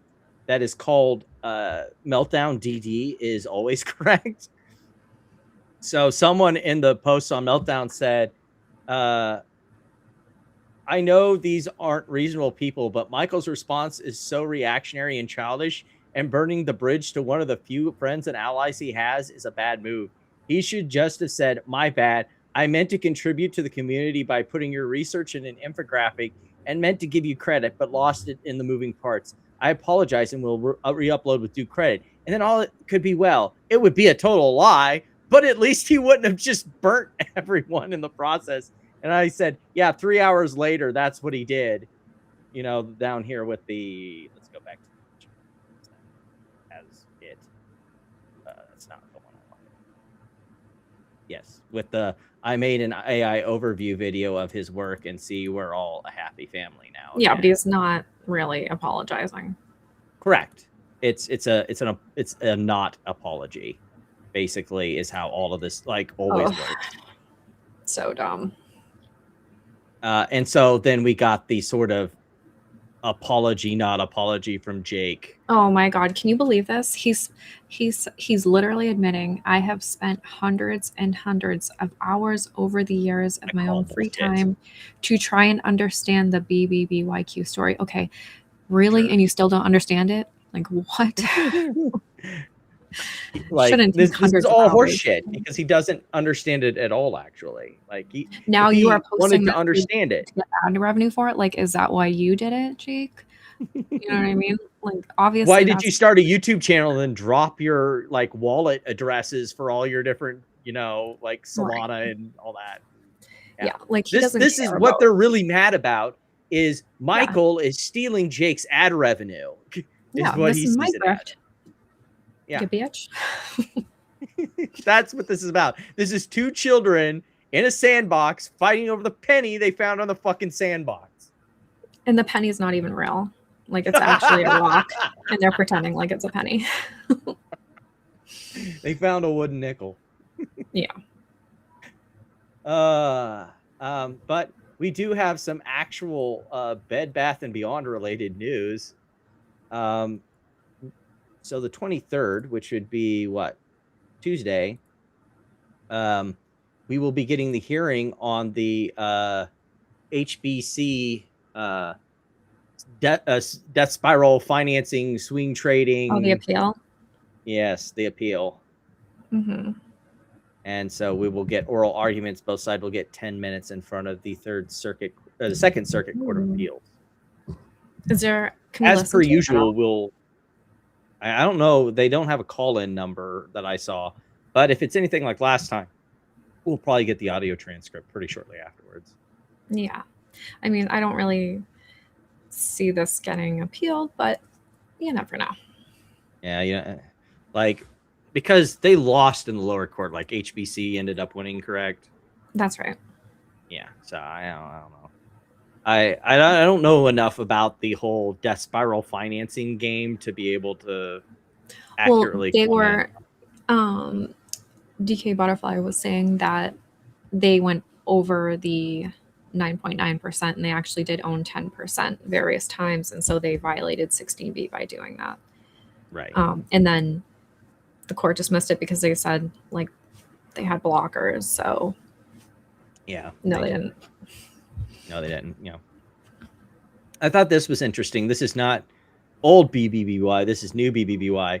I kind of want to hear what the conversation is at the end of this, because the guy from Marantz is like, I don't understand your M&A strategy. You're just buying random companies. And Marcus says, I'm happy to tell you. So I kind of want to. Yeah, I like Marcus. Yeah. I like how he does that. Like reaches out to people and like responds about different things. Yeah. Because I would sure like to know too, because I don't understand. Wait, was it this week? Was the SpaceX thing? Are you going to post that? Yeah, we got some SpaceX stuff. No. With the Bed Bath & Beyond, how Elon retweeted Oh, yeah, the volcano thing. Where did I could have sworn. I could have sworn I put this in here. Where the fuck is it? And then did you also see the reply from the Bed Bath & Beyond? Here it is. Bam. Oh boy. Too stupid. Wait, I feel like this was my stupid tweet of the week though. Hold on 1 second. Sorry if it is. Quickly, it will skedaddle by into the comments. Yeah. I mean, there was a lot, but I feel like it looked just like there were a lot of good candidates. The one that I originally said was going to be my stupid tweet of the week. It was too good to not put in there it was the Michael talking about how everyone who talks bad about him is secretly an evil Democrat. I moved on because I found stuff that was just I couldn't help myself. It's bad. Well, hold on. Did you see how the Bed Bath & Beyond official account did respond to somebody where the person said to them, can you just tell the former stockholders of the old company that they're getting nothing, so they stop asking? And then Bed Bath & Beyond They've told them how many times now? What the? Well, hold on. They said that is not our responsibility and none of our business. And also, like, they could say anything and it doesn't matter. Yeah. Nobody cares. Oh my goodness. There's so much silliness. But you know what? That isn't even the biggest news of this week. So stupid. Like, how can you be wrong every single time? So, brief rewind. What was it? Thursday was when this happened, the shareholder meeting? 17. I can't remember. No, Wednesday. Wednesday, yes, Wednesday, because it's my early day off. I did a live stream about like the lawsuit that GameStop has. We'll get to that in a second. It's loaded in the chamber. So we can just talk about the stuff. I've already talked about the legalese stuff, so people can go watch that live stream if they want to, go over the document inch by inch. We won't be doing that tonight. But on that stream, there was a lot of news coming back that some people said that they were there at the shareholders meeting, or they had sources or contacts of people that were at the shareholders meeting and said, Prop 4 passed. There were some people that were hedging their bets and saying that they had heard that it passed. And so, me, I didn't know one way or the other. And there was a lot of people saying it didn't, or whatever. And I was just like, I'm just going to go roll with the assumption Wednesday night that it did pass. It still means fucking nothing if it did, because of the Delaware lawsuit that we'll get to in a minute. And that was my whole thing on. Okay, based on the accounts that said it passed, like PP Seeds and X Market News, I assumed that it did not pass. Well, X Market News was one of the ones that hedged it by saying that may have, right? May have, yeah. And I was surprised by this, because as soon as we found out that it hadn't passed, I clapped back saying, turns out this was a lie. I expected this was going to go completely unnoticed, as most of my clapping at baggies did. But no, apparently there was a lot of people who were following X Marketplace that's just sick of X Marketplace's fucking shit. And I got 46 likes, 7 retweets, and it was just like, wow. I was like, yeah, because they're always wrong. Yeah. I think people are figuring that out. And used to be MMAT News. Yeah. Like, I think that's how it's tricked people, is that, you know, no one knows the backstory. In fact, there's people who think that PP Seats runs that account. I'm like, no, it's like Busy or someone like that, because it used to be, and it used to be MMAT News and stuff like that. So I know people that think it's Kevin Malone. I'm like, I don't think that is right either. I don't think it's Kevin. No. I mean, yeah, just as dumb, but no, I don't think it's him. If I had to bet, considering how it markets itself, how it does the same like stupid like things that like a bunch of these like QAnon accounts do with like the spinning siren lights and all that stuff. If I had to give a pick, it's either Junk or Busy, one of them. Could be. That's my guess. We'll never know, probably, for sure. Yeah, I don't really care either. It'd be fun just to know, but I'm not like really that. I mean, it could just be some rando like in Canada, right? And Matt Baggy, yeah, probably. Yeah. But yeah, it didn't pass. In fact, what had come out of it was that it had actually gone down in the amount of people that were for it over year. But we were told you that totally we won. You won again. Congrats. Absolutely. So much winning. All This the is what winning looks like. Oh, it's Buddy. Okay, now I know. Who? What? In the comments. He's X Market News. Okay, see, yeah, I see. Same person, just different. Okay. No, the last one. Do you not see it? No. You don't see somebody named Buddy?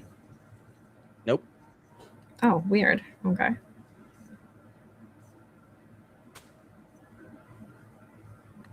So yeah, there were some people who were starting to realize that maybe this might have something to do with Ryan Cohen trying to do a forcible buyout that people didn't want, and maybe that. No, maybe it has to do with the fact that the board recommended no, like just like I said the last time we talked about it, and I said that it wasn't right. But from my understanding, and maybe correct me if I'm wrong or you have a different opinion on it, but from my understanding of what I had heard is that it, like, the amount of people supporting it had been steadily going up. And then this last vote, it actually retraced some of that growth. From my understanding, like it had gone from like about 47. I mean, is 6% really? Well, he's saying it was 57 against compared to 51% last year. So like 6% is like not really, in my opinion, very meaningful. Like I feel like, I mean, maybe, but not that much. 6%. What's that? You know. So, you know, it's kind of, you can, oh, that got removed. Okay. But so it could have been, you know, for, it could have been, could have not been, so, my goodness. That's too big. I mean, and they don't want Ryan Cohen taking control. Well, that wasn't even a vote. So. Yeah. Well, that also was not a vote. Right. Like the vote was about a special meeting.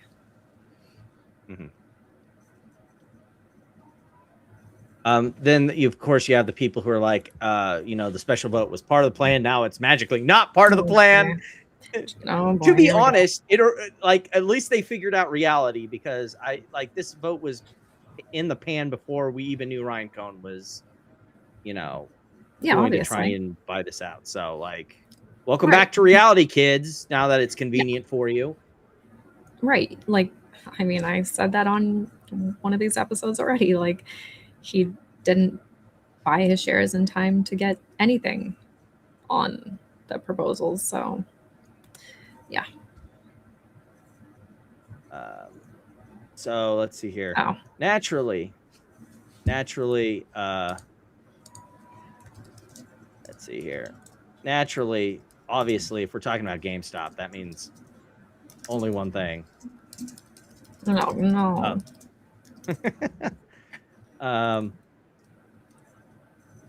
So let's see here. This was Marantz saying after the fact that actually he was not this was not that important to him after spending a prior time saying the day before saying pretty much explaining that it was really important to him. No. Pulling him up here.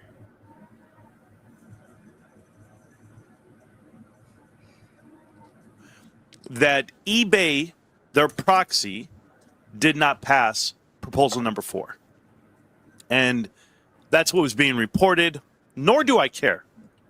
A lot of people try to put timelines on things, pressure on things. I don't care. You got to file, but you also got to cover all your bases. Now, I know what today was. For those of you that are living under rocks, today was eBay's annual shareholder meeting. Let me tell you the clusterfuck that this was. Excuse my language walking in. So first you go to the link where it says, if you'd like to participate and or listen, feel free to click on this. Now, it's the biggest crock of shit ever because it's going to ask you for a control number. It's going to ask you for your name, address, everything you do. Why is it that I can listen to everyone else's earnings calls or annual shareholders meeting, but I can't listen to this one? Is it because I'm not an annual shareholder? Is it because I can't be a guest? Trust me, I tried. So then I called the number. It says, call this number, having a problem logging in. I called the number, and the people had no idea what company are you calling for? It's a generic number for multiple companies. It wasn't an eBay investor relations contact phone number. By the way, eBay, no phone number to call for anything. Everything's automated. Everything's online with some agent, with some bullshit AI. Yeah, sure sounds like you're not concerned in any way about this whole vote. Just totally, yeah. Sure. What I really love is when Marantz explains what kind of an idiot he is.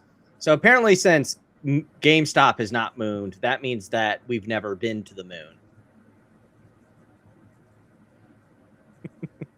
These fools have never been to the moon. Oh my God, I must be a conspiracy. Yeah, you are a conspiracy nut. I'll just finish that for you.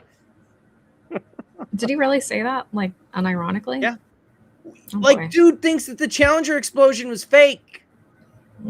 He said that on a live stream. Like, this dude is one rung above flat earther. Well, how do you know? Did he say anything about the Earth being round? I don't know. Maybe we can ask him in the comments. Vinegar donut style. Ryan will fix all this when he buys eBay by not doing earnings calls. Exactly. Ryan. I guess that is one way to hand. Well, this was a shareholders meeting. No, he does an annual shareholder meeting. He does do that. Yeah. That's the one time. He gives briefs. That's like the one time out of the year I think he speaks at all. Well, then he also like talks on various news channels about this deal. Yeah. That's embarrassing as fuck. Well, Marantz is kind of an embarrassing person all around. This is the dude that if you go to one of the shorts on my channel that says corporate needs you to needs you to find the difference between Marantz and Michael, and it's both them talking about how they think the Jews control everything. That should give you a pretty good hint on the kind of person Marantz is, just in case you weren't aware. Anti-Semitism everywhere. Oh my goodness. So yes, I'm not going to go over the entire document. I went over it Wednesday. Have you gotten to read this, Platinum? No. Okay. So I remember us back in the way back talking about, I think you had brought it up, about the changes to the vote as far as the compensation package and things like that. But I don't think we really talked about it that much on that live stream. Do you recall that, or am I just being crazy? Like, I think on one of the live streams we were talking about GameStop, and you talked about how they changed the voting parameters for the Prop 4 or 5 or both of them. I can't remember. Probably Prop 4 because that was the compensation package. Where they switched it from, it was just going to be the shareholders to Ryan Cohen was going to get to vote or something like that. Oh, I don't remember. Wasn't I? Yeah, I just vaguely remember you bring it up. I think we like just maybe I cursorily did, talked but I about don't it. remember. Yeah. It wasn't really that big of a thing. But like at first I thought that they were like it was like a Tornetta situation where they were suing over the efficacy of the compensation. Like, is it justified based on the results that Ryan Cohen gave? Kind of like what happened with Elon Musk's pay package at Tesla and the Tornetta lawsuit. That's not even what they're suing about here. So what they are suing about is what I just explained, that on Prop 4, originally, the board had said that the vote on Ryan Cohen's compensation package was just going to be a vote of the disinterested shareholders. Ryan Cohen was going to abstain from the vote and not vote in the compensation package. And then they delayed the vote, I guess, for a couple months. And then suddenly Ryan Cohen was going to be voting his shares. And the board of directors didn't give any guidance as to why that change had happened. And so they're basically going, that feels kind of sus. Can you guys maybe give us some of the explanations as to why the board suddenly decided that Ryan Cohen, as a conflicted party, would be voting on the compensation package that is a multi-billion-dollar compensation package that he would benefit from? Thanks. Buy on that one. And then on Prop 5, which is the new setting up the higher amount of authorized shares, this is basically the AMC situation all over again. This is a Delaware General Corporate Law 242 situation where what AMC was trying to get around was 242B2, where basically it has to be a vote of all of the shareholders voting in majority for it to pass, and that GameStop's charter has the 242B2, the old one, and they haven't written to add in. Your audio is like all fucked up. I don't like that. Okay, now it's a little bit better. Okay. All right, keep going. Yep, now it's better.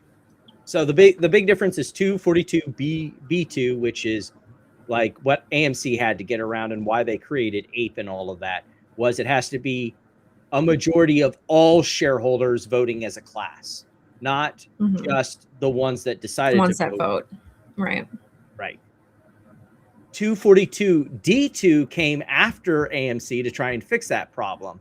But you needed to not have the 242B2 language in your charter, which GameStop does, to be able to avail yourself of 242D2, which basically says you can vote based on a majority of those who decided to vote, not all shareholders voting as a class.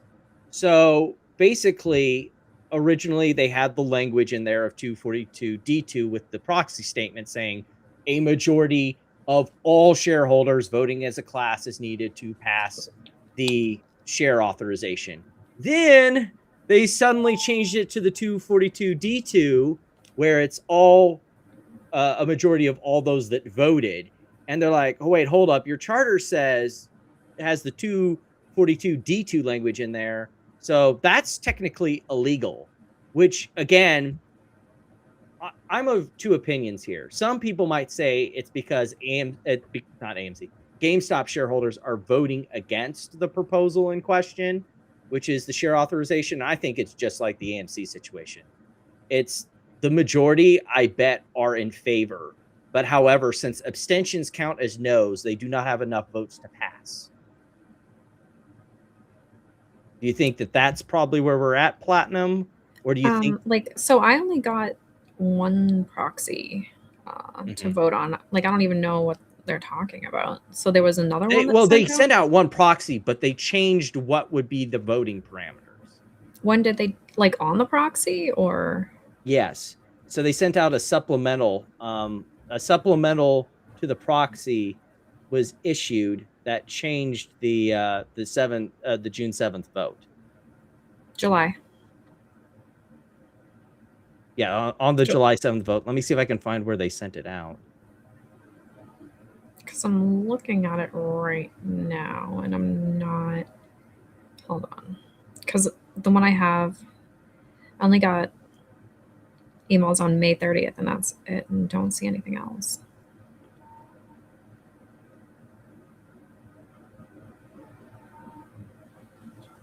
That's his parties. Let's see here. The extraordinary pay package. 2026 proxy statement.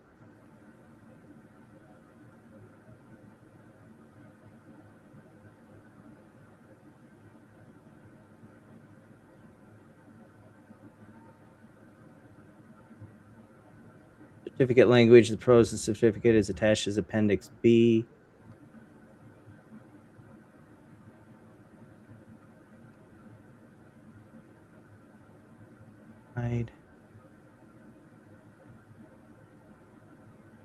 Yeah, on June 7th, 2026, the company issued a supplemental. Okay, I don't know why I was reading that it said July 7th, but yeah, on June. Well, July 7th is the annual meeting. Right, but that's why it was probably throwing me off. But apparently it was sent out on June 7th, 2026. The company issued a supplemental proxy where they changed it basically from the 242 B2 rules to the 242 D2 rules, even though their charter has the 242 B2 exemption. So they can't do that.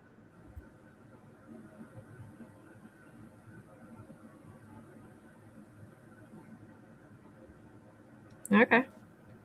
So, and then they asked for an expedited process, and I think I sent you in the Discord if you ever want to read it. I'm not going to go over it because fuck, that's a lot. I already went over it Wednesday, and they're also asking for injunctive relief in a PRO and a status quo order. So basically, they wanted a status quo order to enjoin it immediately, and then set up a TRO until they resolve the issue in question. So, all right, we'll see how that goes. But I like, given given that they aren't, this isn't like a Toronetta situation where they're contesting the efficacy of the pay package based on what Ryan Cohen has done for the company. It's just a straight, they changed the rules, and they didn't explain why they changed the rules, and the rules favor Ryan Cohen, and the pay package obviously benefits him. We want discovery and an explanation from the board as to why they did this change. I think that it wouldn't be a hard ask from the court. And especially on the 242 stuff, that's just black and white. That's just black and white letter law there. You put in the 242 B2 exemption, you kind of fucked yourself. Oh, there, I see it now. 2026 proxy statement, and then 2026 proxy statement supplement. Yeah. All right. What is the big catch-22 with the 242 B2 situation is, since removing that would be an amendment to the charter, you would need to have 50% of all shareholders vote to remove the 242 B2 and make it 242 D2. Problem there is, if it is how I hypothesize it is, that it's not a majority of GameStop shareholders voting against it, they just can't get over the 50% voting in favor of all shareholders, then you have this catch-22 of you're stuck with not enough people are participating in the vote, and to remove it, you need those same people to participate enough to remove the 242 B2 thing in your charter, which okay, so it looks like weird. They're just talking about the approval of the authorized shares amendment, not the CEO performance award. Right. Those are two separate arguments. Like, their first argument is that they changed it, apparently, that Ryan Cohen was going to vote when they originally said that he wasn't. And then they also did the 242 share authorization thing and changed that. Okay. And that's just okay for that. Alrighty. I mean, I feel like it's definitely a bit different than the AMC thing, because with that, like they had the share agreement that they weren't supposed to sell, and they still sold the day after they voted, right? Like, whereas this is a little different. Like, it's him buying shares with his own money. Like, I'm surprised that he wouldn't be able to vote anyways, but whatever. It's one of those things of, you promised not to do this thing. We just would like to know why you just suddenly decided, and was it because the vote wasn't passing, or was it for other reasons? We would just like the board to explain, because the board just changed it and then was like, that's something we're doing. And they're like, yeah. So I don't think this isn't like the AMC situation where it was explicitly underhanded. This is more like, we don't know if it's underhanded. Could you please give us more information? We're not saying it is explicitly underhanded. We just would like to know. But that didn't stop people from acting stupid. No siree. How about, did you know that it was illegal to file lawsuits while being a Democrat? I didn't know that. This is news to me. Wow. Yeah, apparently filing a lawsuit while being a Democrat is super bad.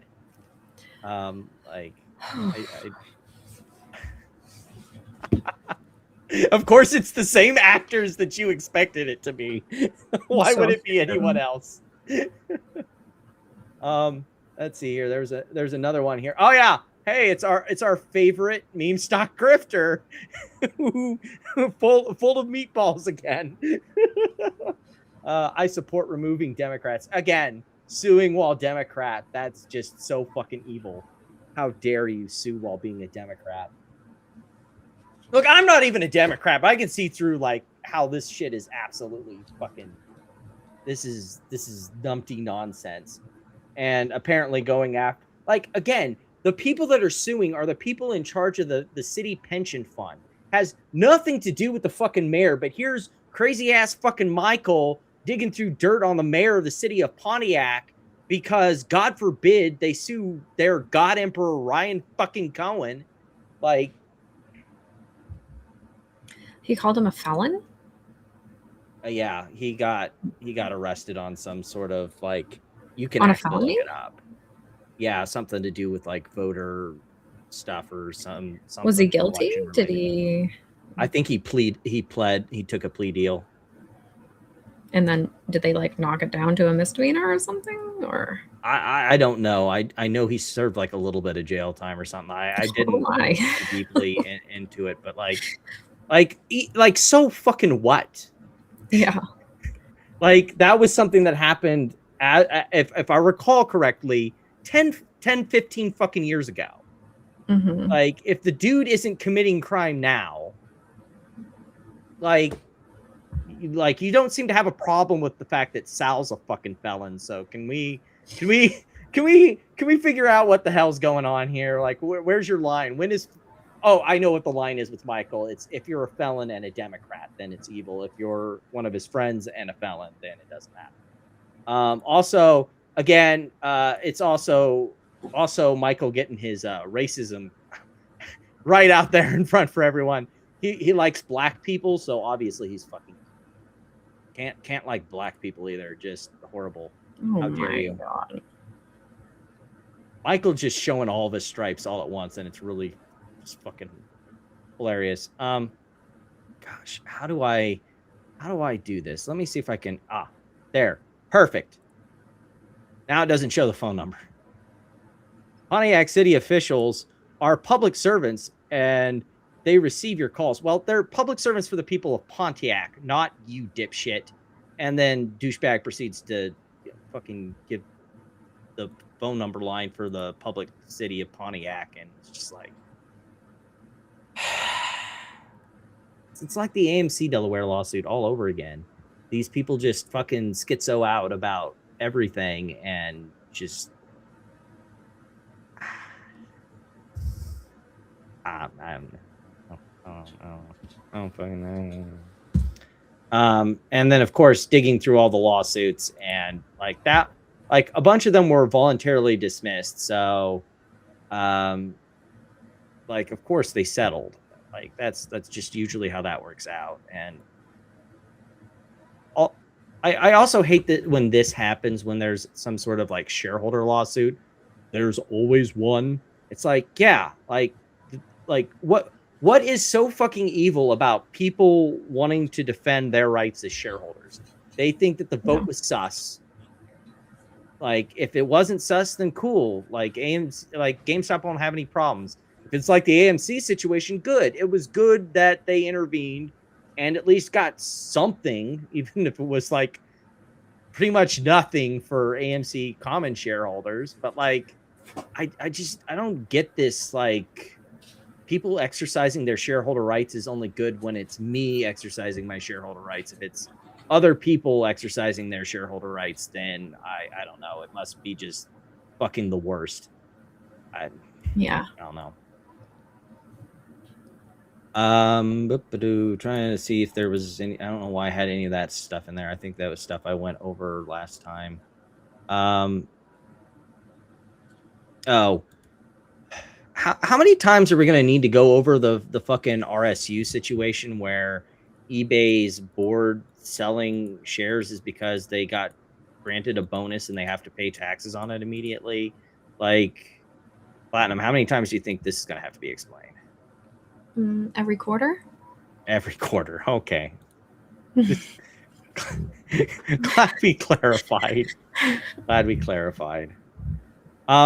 Speaking of interviews, I know you mentioned there was a Ryan Cohen interview. I think actually we'll skip the Sorkin part of it as much as it's. Oh, I didn't see those. Yes. So they did like a lead in, and then they talked with Sorkin where he basically explained, like, I understood what the deal was, but I was trying to get Ryan to explain it, in his words, what the deal was to people and explain the details. And he was being a douchebag about it.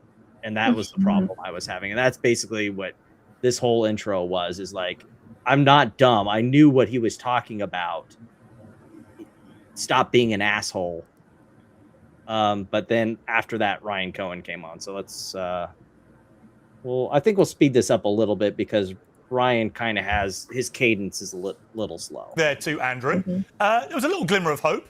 He didn't think it was impossible, just very difficult. What's your reaction?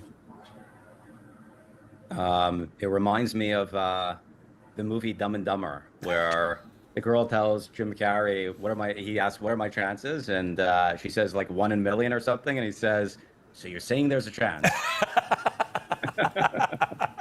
I mean, look, Andrew is, notwithstanding your little dig, which I played to him, that he didn't understand it. I think he does understand it. And he outlined just now the reasons for his concern and wanting you to really articulate how you thought this would work.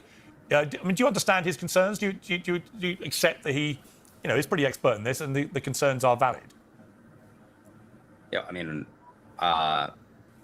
it's tough. Everything that I've done has always been tough. If you would have looked at what the chances of Chewy to succeed against Amazon, the odds, were very, very low. And turning around GameStop, if you asked all of Wall Street what they thought the business was going to be doing in 2026, when I joined the board, I would have said that the company would have been bankrupt a few times over. So this is it's tough.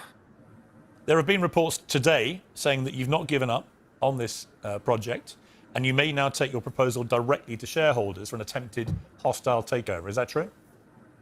I'm definitely not going to give up. I'm not going to stop. So you're not denying the report, which includes the proposal potentially direct to shareholders for an attempted hostile takeover. Is that bit true?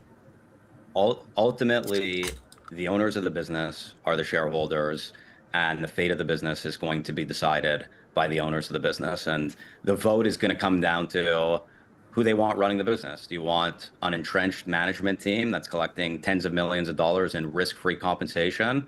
Okay, I at this point, I have to clap. Like, well, first of all, I hate to be that like niggly, like legalese guy. I mean, but that is what this show kind of is. But shareholders don't own the company. They own the cash flow interest in the company. They don't own the company. The company owns itself. It's why, like, you can file a derivative lawsuit on behalf of the company. Like, the company itself owns itself. It's really weird, the like legal structure of public companies. It's kind of interesting, but like, it's part of it is like the shareholders have an interest in the company because they have an interest stake in the cash flows, which is a little different than just owning the company outright. I can't go up, like, I own shares in Qualcomm, but I can't roll up to a Qualcomm, facility and be like, hey, I own the company. Give me some of the chips that you just made so I can go sell them myself. Like I don't own the company. But I get sort of what he's saying. The other half is just like he's talking about like eBay getting this like free RSUs, like entrenched, blah blah blah blah blah blah. And I just find it like the lady doth protest too much, methinks, for a guy who's trying to get past a multi-billion-dollar compensation package that is been entrenched in the company for years, has gotten to handpick all of the board executives to be his own flunkies. Like, dude, bro, you are everything that you're bitching about and more. I don't get what you're trying to get at here. He still spent his own money to buy shares, though. He didn't get them. I agree with that, but like, he's operating the company basically like Elon Musk, and you can say some good things about Elon Musk, but you can also say that he is equally entrenched and profiteering from the company for his own personal gain.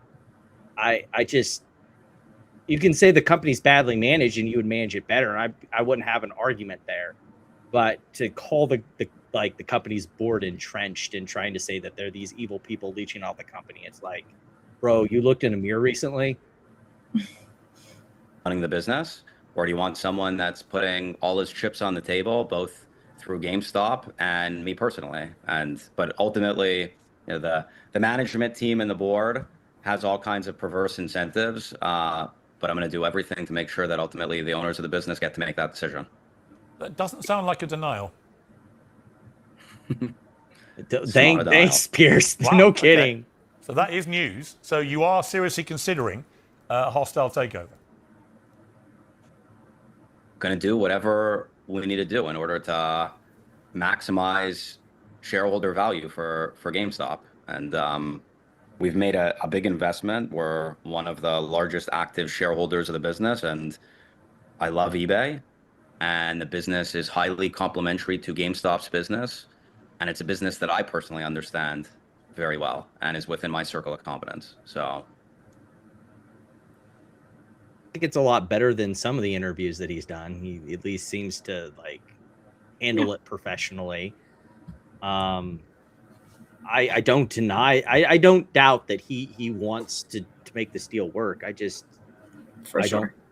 don't know how, because me neither. So good luck. You're dealing with, he needs a lot to be able to force a vote. It looks like he's probably going to fail if they're forced to do the 242B2 that's in their charter. I wonder if it's going to fail because they don't, not because like they're going to have more no votes than yes. I mean, they are because of the abstentions, but I wonder if they don't have enough votes to get over that threshold that 50% of all shareholders voting as a class. So like, how do you get this deal done? Obviously you're going to have to restructure the deal and do something different, and that's going to have to take some real consideration, which I'm not going to like lean on if he's capable enough or not to do that you have your own opinion on that, or whoever or whatever, but like I don't think the deal as it sets right now is going to work. I think we've said that for a while, but like I don't know what he does from here. Me neither. I don't. I'm just gonna have to sit back and watch and see what happens. Yeah. Like at this point, that's all you can do, because he's not giving us much else to work with as usual. So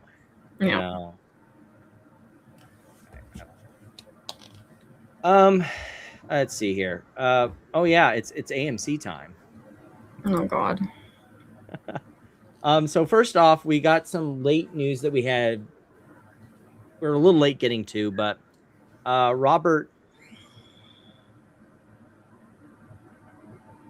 how could that possibly be an issue with institutional ownership being 41% and Ryan Cohen holding 9%? Some of the institutional owners are voting no.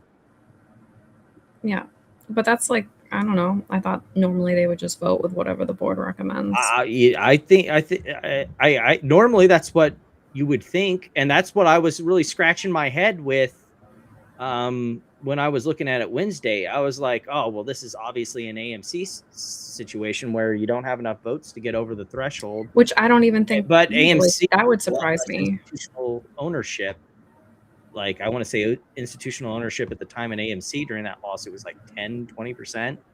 And then I looked and saw, like, you know, what the person in this comment pointed out, that like it's 41% is held by institutions, and Ryan Cohen owns like 9% as well. And it's just like, you scratch your head. The only thing you could think is that some of them are voting no.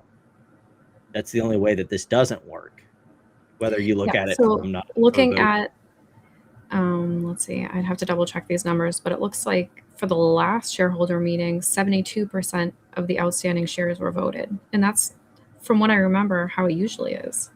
Mm-hmm.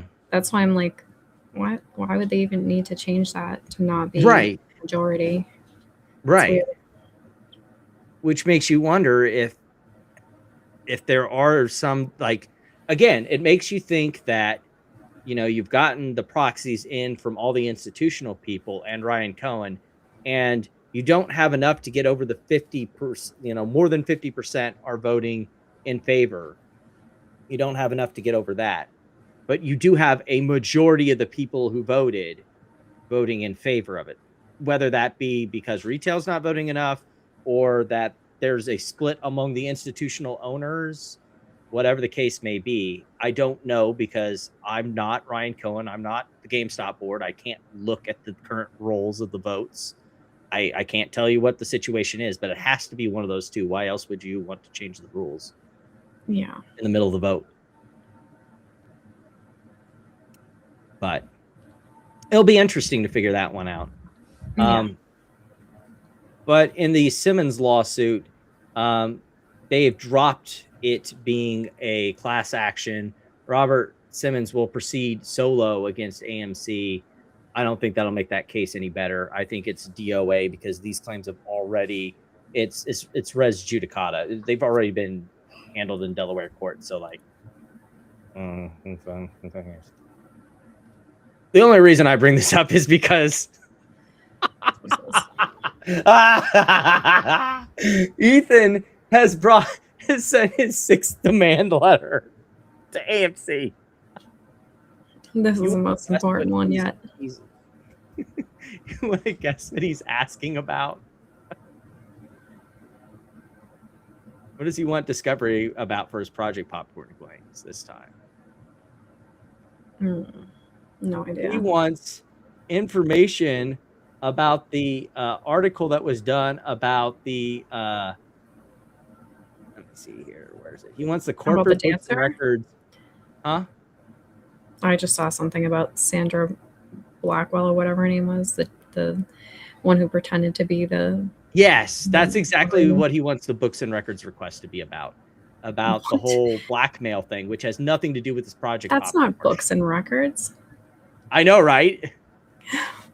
Okay. Yeah, that's the point. It's not books and records. It's absolutely stupid. Like, I think at this point, since the AMC rejected his first books and records request, he's just doing what, you know, Ethan normally does. He's just harassing them at this point.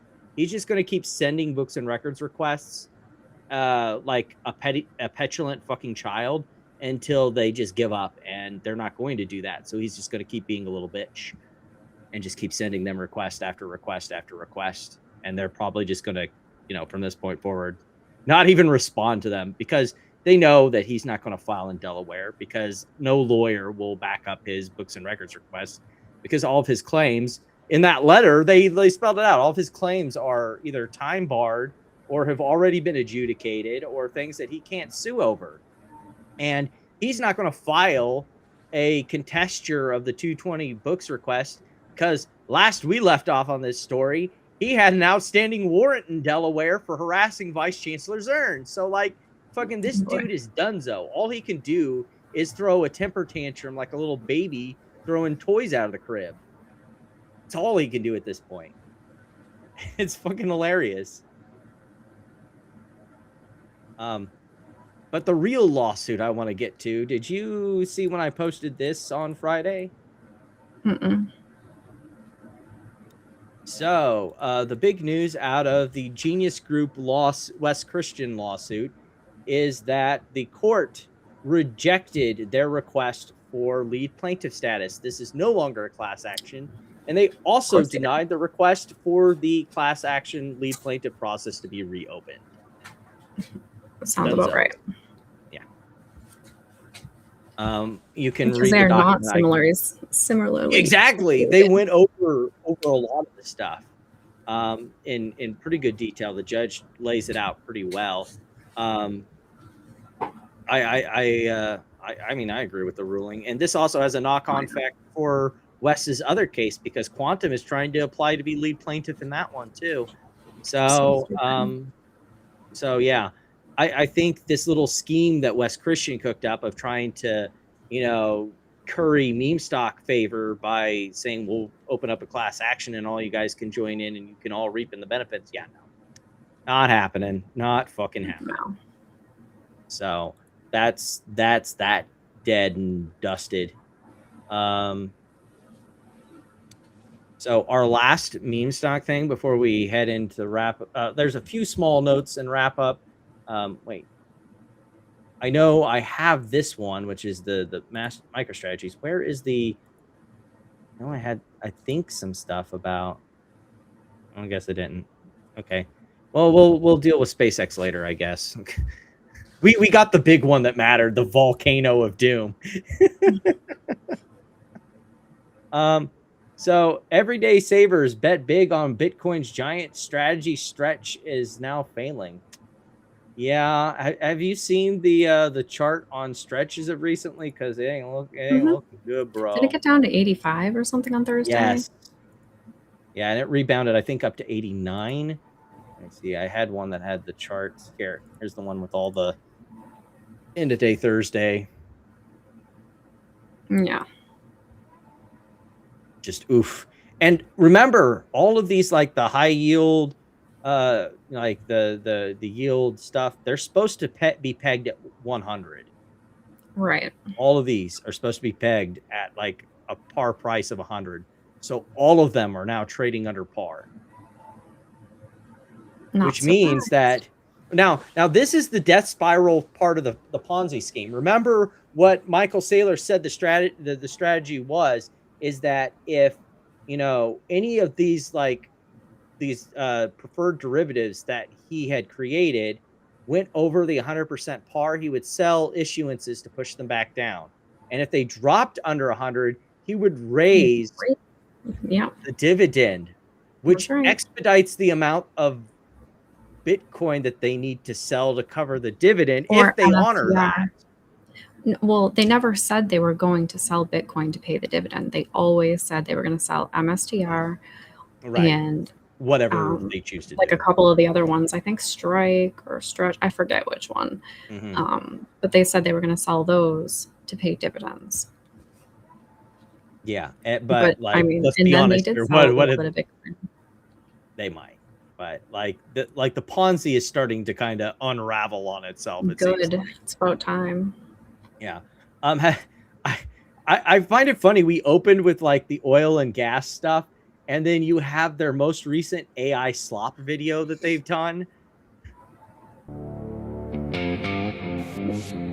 Howdy. You see that behind me? Black gold. Now, black gold on its own don't do much. Oil companies refine it, turn it into gasoline, helps me work. Well, Bitcoin is digital gold, and strategy refines Bitcoin, turns it into stretch. That's what powers my money. It works for me. Stretch, 11.5% annualized dividend. I know, it's about as idiotic as buying this preferred stock. Like, it is so like AI is at the point that it's like uncanny valley on some of these videos. Like, it looks so close to being real, yet it's so far away. Like the animation of it, like the person, everything. It's just like, it's like haltingly creepy. Do you also get that vibe from these? Oh, for sure. It's just weird. So naturally, in the fog of all of this, Michael Saylor is like, Well, we'll just what we're gonna do is we're going to measure Bitcoin per share measurements. What is he, Kevin Malone? Like, what the fuck even is Bitcoin per share? It's not like that would make sense if you were taking in revenues and cash flows and deciding to price it in Bitcoin instead of cash. Like you were operating your business in Bitcoin and like that's what you chose to do. But they're not. So what is the purpose of this Bitcoin per share measurement? Like, and like you said, Platinum, if they're going to do the dilution to pay the dividend like they are, it's really going to expose the entire scheme to just make a Bitcoin per share measurement. Like, oh, look, as it goes down each time he dilutes. $1 per share is not working out, so we got to do something else here. What was really great is this video I saw where now we've got this Ponzi scheme melting down. There apparently, I know who Lawrence Lepard is. I used to follow him, and I regret every inch of that decision. I don't follow him anymore because he's just some Bitcoin grifter who somehow has gotten a prime time spot on some finance podcasts. But he was saying that basically no risk. Give me a receipt. Attach the clip where clip says none of that. I like Larry, but Saylor repeatedly referred to Stretch as the risk-free rate in multiple settings. Let's let her rip. Now what you see is we've created the short end of the yield curve, like the 1 month Bitcoin bond, the risk-free rate in the crypto ecosystem. What? This is very loud. Can you turn it down a little bit? His voice is very loud, very annoying. Thank you. So what is the free market rate of capital, or the free market cost of capital? It's 11.5% right now. And you can see what the risk-free rate is in every other currency. 3, 2, 1, 0. Yeah, but that capital is being deployed somewhere. Like, you may not like government bonds or government debt, but like that capital is being deployed into the government. Like like even bonds that are above the risk-free rate, like mortgages and corporate loans and stuff like that. It's capital that's being deployed. Where is where is this like money that like it's a preferred equity? So they only took in the cash once and it constantly pays out this dividend perpetually. Where is the capital being deployed? To what use in the economy? To what capital gain is the where are you, to break it down to when Peter Schiff asked the guy from Celsius, where is the yield coming from? To what actual end derives this yield? Where, Michael? MSTR? Where? MSTR is where the yield comes from. Oh yeah, diluting the shareholders. Got it. Right. But that's not any actual capital And then where does it go? Just to buy Bitcoin. That's where it goes. That's where the money went. Do you see how this is why everyone calls it a Ponzi scheme? This is like a self-perpetuating cycle. There's no actual economic utility from this pile of shit. None. It is just a perpetual Bitcoin machine. Yep. That's the part that I hate the most about this. Is just it's there's no purpose to it. It's just to no economic gain. It's just horse shit. Kind of like another company we know. Which one is this? Oh my God, they're still kicking. Holy moly. So we finally got an update on what was taking so long with this shareholder litigation. Apparently it got reassigned last week, was it? Or is this 2 weeks ago? Yeah, last week it got reassigned to a new judge because the old judge was kind of busy. Their docket was a bit full, so they moved it. Hopefully this means this goes somewhere now. It's been since February since we last had something. Yeah, before they go bankrupt. Yeah, please get some money back to the shareholders before this company dies in a ditch. You think they're still shareholders? That's really sad. I mean, who knows? Speaking of companies about to die in a ditch, remember when we were talking about Open and how much it was getting pumped. So apparently the stock is just absolutely collapsing, and I can't verify the veracity of rando on the internet, but apparently there are bankruptcy rumors around Open Door. So, yikes. Yeah. Anyhow, well, let's see where that goes. I had some other stuff, but mostly I was kind of hoping to talk about Amy with them. I'm not going to bore you with fishback stuff. Oh, thank God. Okay, good. Let's save that for Amy. Yeah, even though that's like entertaining his level of stupidity and how he thinks he's still going to get out from under this. Like basically what it is just that what exactly we thought he was. He is what we thought he was. He's basically using his campaign finance fund as a slush fund, and there's been more receipts on that and paying off certain people like that. One poll that said he had 30% of Florida voters supporting him. Turns out that it was a internal poll that he paid for, and the person running it is a goiper. Of course they are. So just shit like that.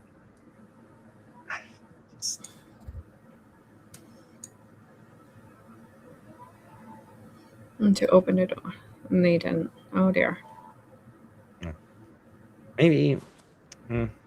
So we are ready for, I believe, stupid tweet of the week time. Do you happen to have one for us, Clyde? Yep. All right, you let that rip. I'll pull it. Hold on.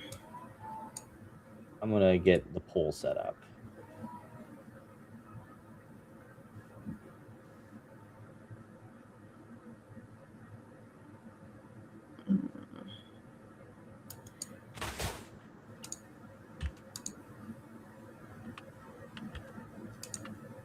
One second. Okay. Here we go. Can you see? Yes. Alrighty. So we have somebody responding to Bed Bath & Beyond, and they're saying, "This is the end. According to sources familiar with the topic, $249 per share is a possibility." Now this is for the shares that are gone. And then we have maybe a 7-to-1 reverse merger. Your guess is as good as anyone. What? Okay.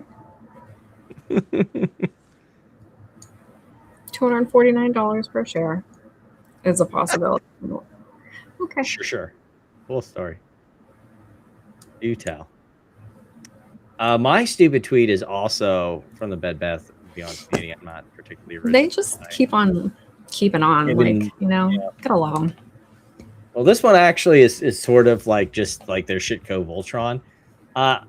Apparently, damn, don't do that kind of math. Rubbing my ass. Some fun math right there. Icon Enterprises owns GTA 6. Look at the SEC filings. Becton Corp. Oh my God. Becton Corp owns Take-Two Interactive. Take-Two owns GTA 6. IEP owns Bed Bath & Beyond. Knowles. Flew into outer space. Oh my. Oh, Edwin Barnes. Oh my God. Pending GME Ryan Cohen merger into eBay to utilize Knoll tax write-off. Thank you for your attention to this matter. In case you weren't in on the joke, Take-Two is owned by its shareholders, just for the record. Like, it's a publicly traded company, so like... Well, it's not technically owned by its shareholders, Corex, okay? We already went over this. Right. It owns itself, but like, it's a publicly traded company. It's not like there's some private ownership of the cash flows. But like, it was like originally, I was going to go with this because this was just funny. That apparently Grizzly Research that does like short reports is a CIA asset, which is also hilarious. But when I saw this entire like this whole IEP owns GTA 6 thing, I'm just like, that is some premium. Oh my God, 260 likes. Wow, 59 bookmarks. That's amazing. One of those bookmarks is me.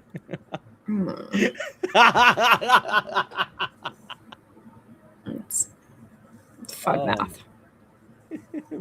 It's the best math because it always tells the truth at the end. Oh my goodness. So we'll give some time for those votes to Yeah, come I think you in. win. You think? This is absolutely insane. We'll see. I mean, $249 a share versus whatever the fuck this is. Yeah. If we don't get enough votes, I will concede. You'll just concede. Yeah. It was like for a while I'm like, man, picking Bed Bath & Beyond people it just feels like cheating, and then it's but they're so good, right? Like it's just I know, right? So good. That's just earth-renderingly dumb. I can't avoid it. It's so funny. Like I can't believe they're still just hanging around 3 years later, no shares, like pretending like great shit is happening. Like, good for them, you know? Whatever. Oh my goodness. Yeah, rub my axe for sure. Yeah, I vote for Noisies too. Well, I guess I win on ties then, because there wasn't a whole lot of people on like last week where like we had 6 votes and like I think 4 of them went to you, even though you didn't have, because I preloaded the thing. I think it's just a Platinum effect. How can we vote against Platinum? She's such a nice person. I just, for the week ahead, I just have to load this as we're heading out because it's just too funny, even though we didn't do any of the like mainstream news stuff. Like it didn't take 48 hours for that deal to die. And this has basically been my stock portfolio this entire year. Just like, Well, if you just plan on everything being a lie, then you're good. Yeah, I know, right? Or someone in the administration so you can front run everyone else. Literally, rub my axe. Every Friday there's a deal. Every Monday the war is back on. It's true. You gotta buy puts for Monday. Buy puts for Monday on Friday when they're nice and cheap. Yeah, but we couldn't do it this Friday because there was no market. So right. Very annoying. Very annoying. Whatever. Oh, I'm sorry. I just couldn't pass up this joke. Sorry. One last one, and we'll call it a night. This one by Amy, where she found the photo of the guy who did the pool deal thing, and I just couldn't help myself as a wrestling fan. I said he looks like they dug up William Moody and reanimated him. And in case you don't know who that is, that'd be Paul Bearer. Oh my god! Like, wow, it does look just like him. Oh my god! I know. I was like, what the fuck is this? We live in the craziest timeline, I swear. That's creepy. Alrighty. So any fun stuff that you want to end tonight with? Any things that stocks or anything that you read done? Same thing as last week. 10 Qs. They're trying to take them away from us. They're trying to take away our 10 Qs. Yeah. So if you give a crap, go to the SEC website, put a comment there, say that you use them for your investing or whatever if you do. Because I don't know, I feel like that's not a good idea. Because a lot of people vote off of the 6, so the 12 and the 6. What I usually do is I use I do the opposite. So instead of I do the other 12 and 6. So like the Q7, the Q3 and the Q1 report, would that be? Yeah. So I kind of when I'm, try and get some juxtaposition sometimes on a report. So I use them. Right. And then how are you going to compare, last year's Q1 to the next year's or 10Q for the first quarter to the next year's 10S for the semi-annual report, right? How are you going to compare that? It's just, I don't know, whatever. I guess you could combine them both, but also if something changes, or just divide by 2, I guess. Well, if something changes within the company, institutional investors are going to know, but retail's not going to know for 6 months. Right. Which allows them to play this information arbitrage game like they love to do. Right. So yeah, that again. Yeah. Just keep at it. Just keep sending I think in reports. we have until like the first week of July, I want to say, for comments. Because even if they change the rules, you're going to have all those like notes about how unpopular it is. And I heard this on a podcast before. It's like, even if you know that they're going to do the shitty thing anyway, because it's this administration, make them have to do the shitty thing over your voices. Right. Make them have to address it. Yep. Like address what you're saying. Right. Because there is a lot of pushback, obviously, you know, but yeah. And they do have to address it when they actually do change any rules. Yeah. Kind of a little bit of a a little bit of a call to action, as it were. We don't do normal call to actions like we don't do normal call to actions like subscribe, share. We do call to actions like not really. Go defend your fucking rights as an investor from this shitty fucking SEC. And even if you live outside of the US, if you invest in companies in the US, you can still comment. Yep. All right. Well, you folks have a great evening, and we'll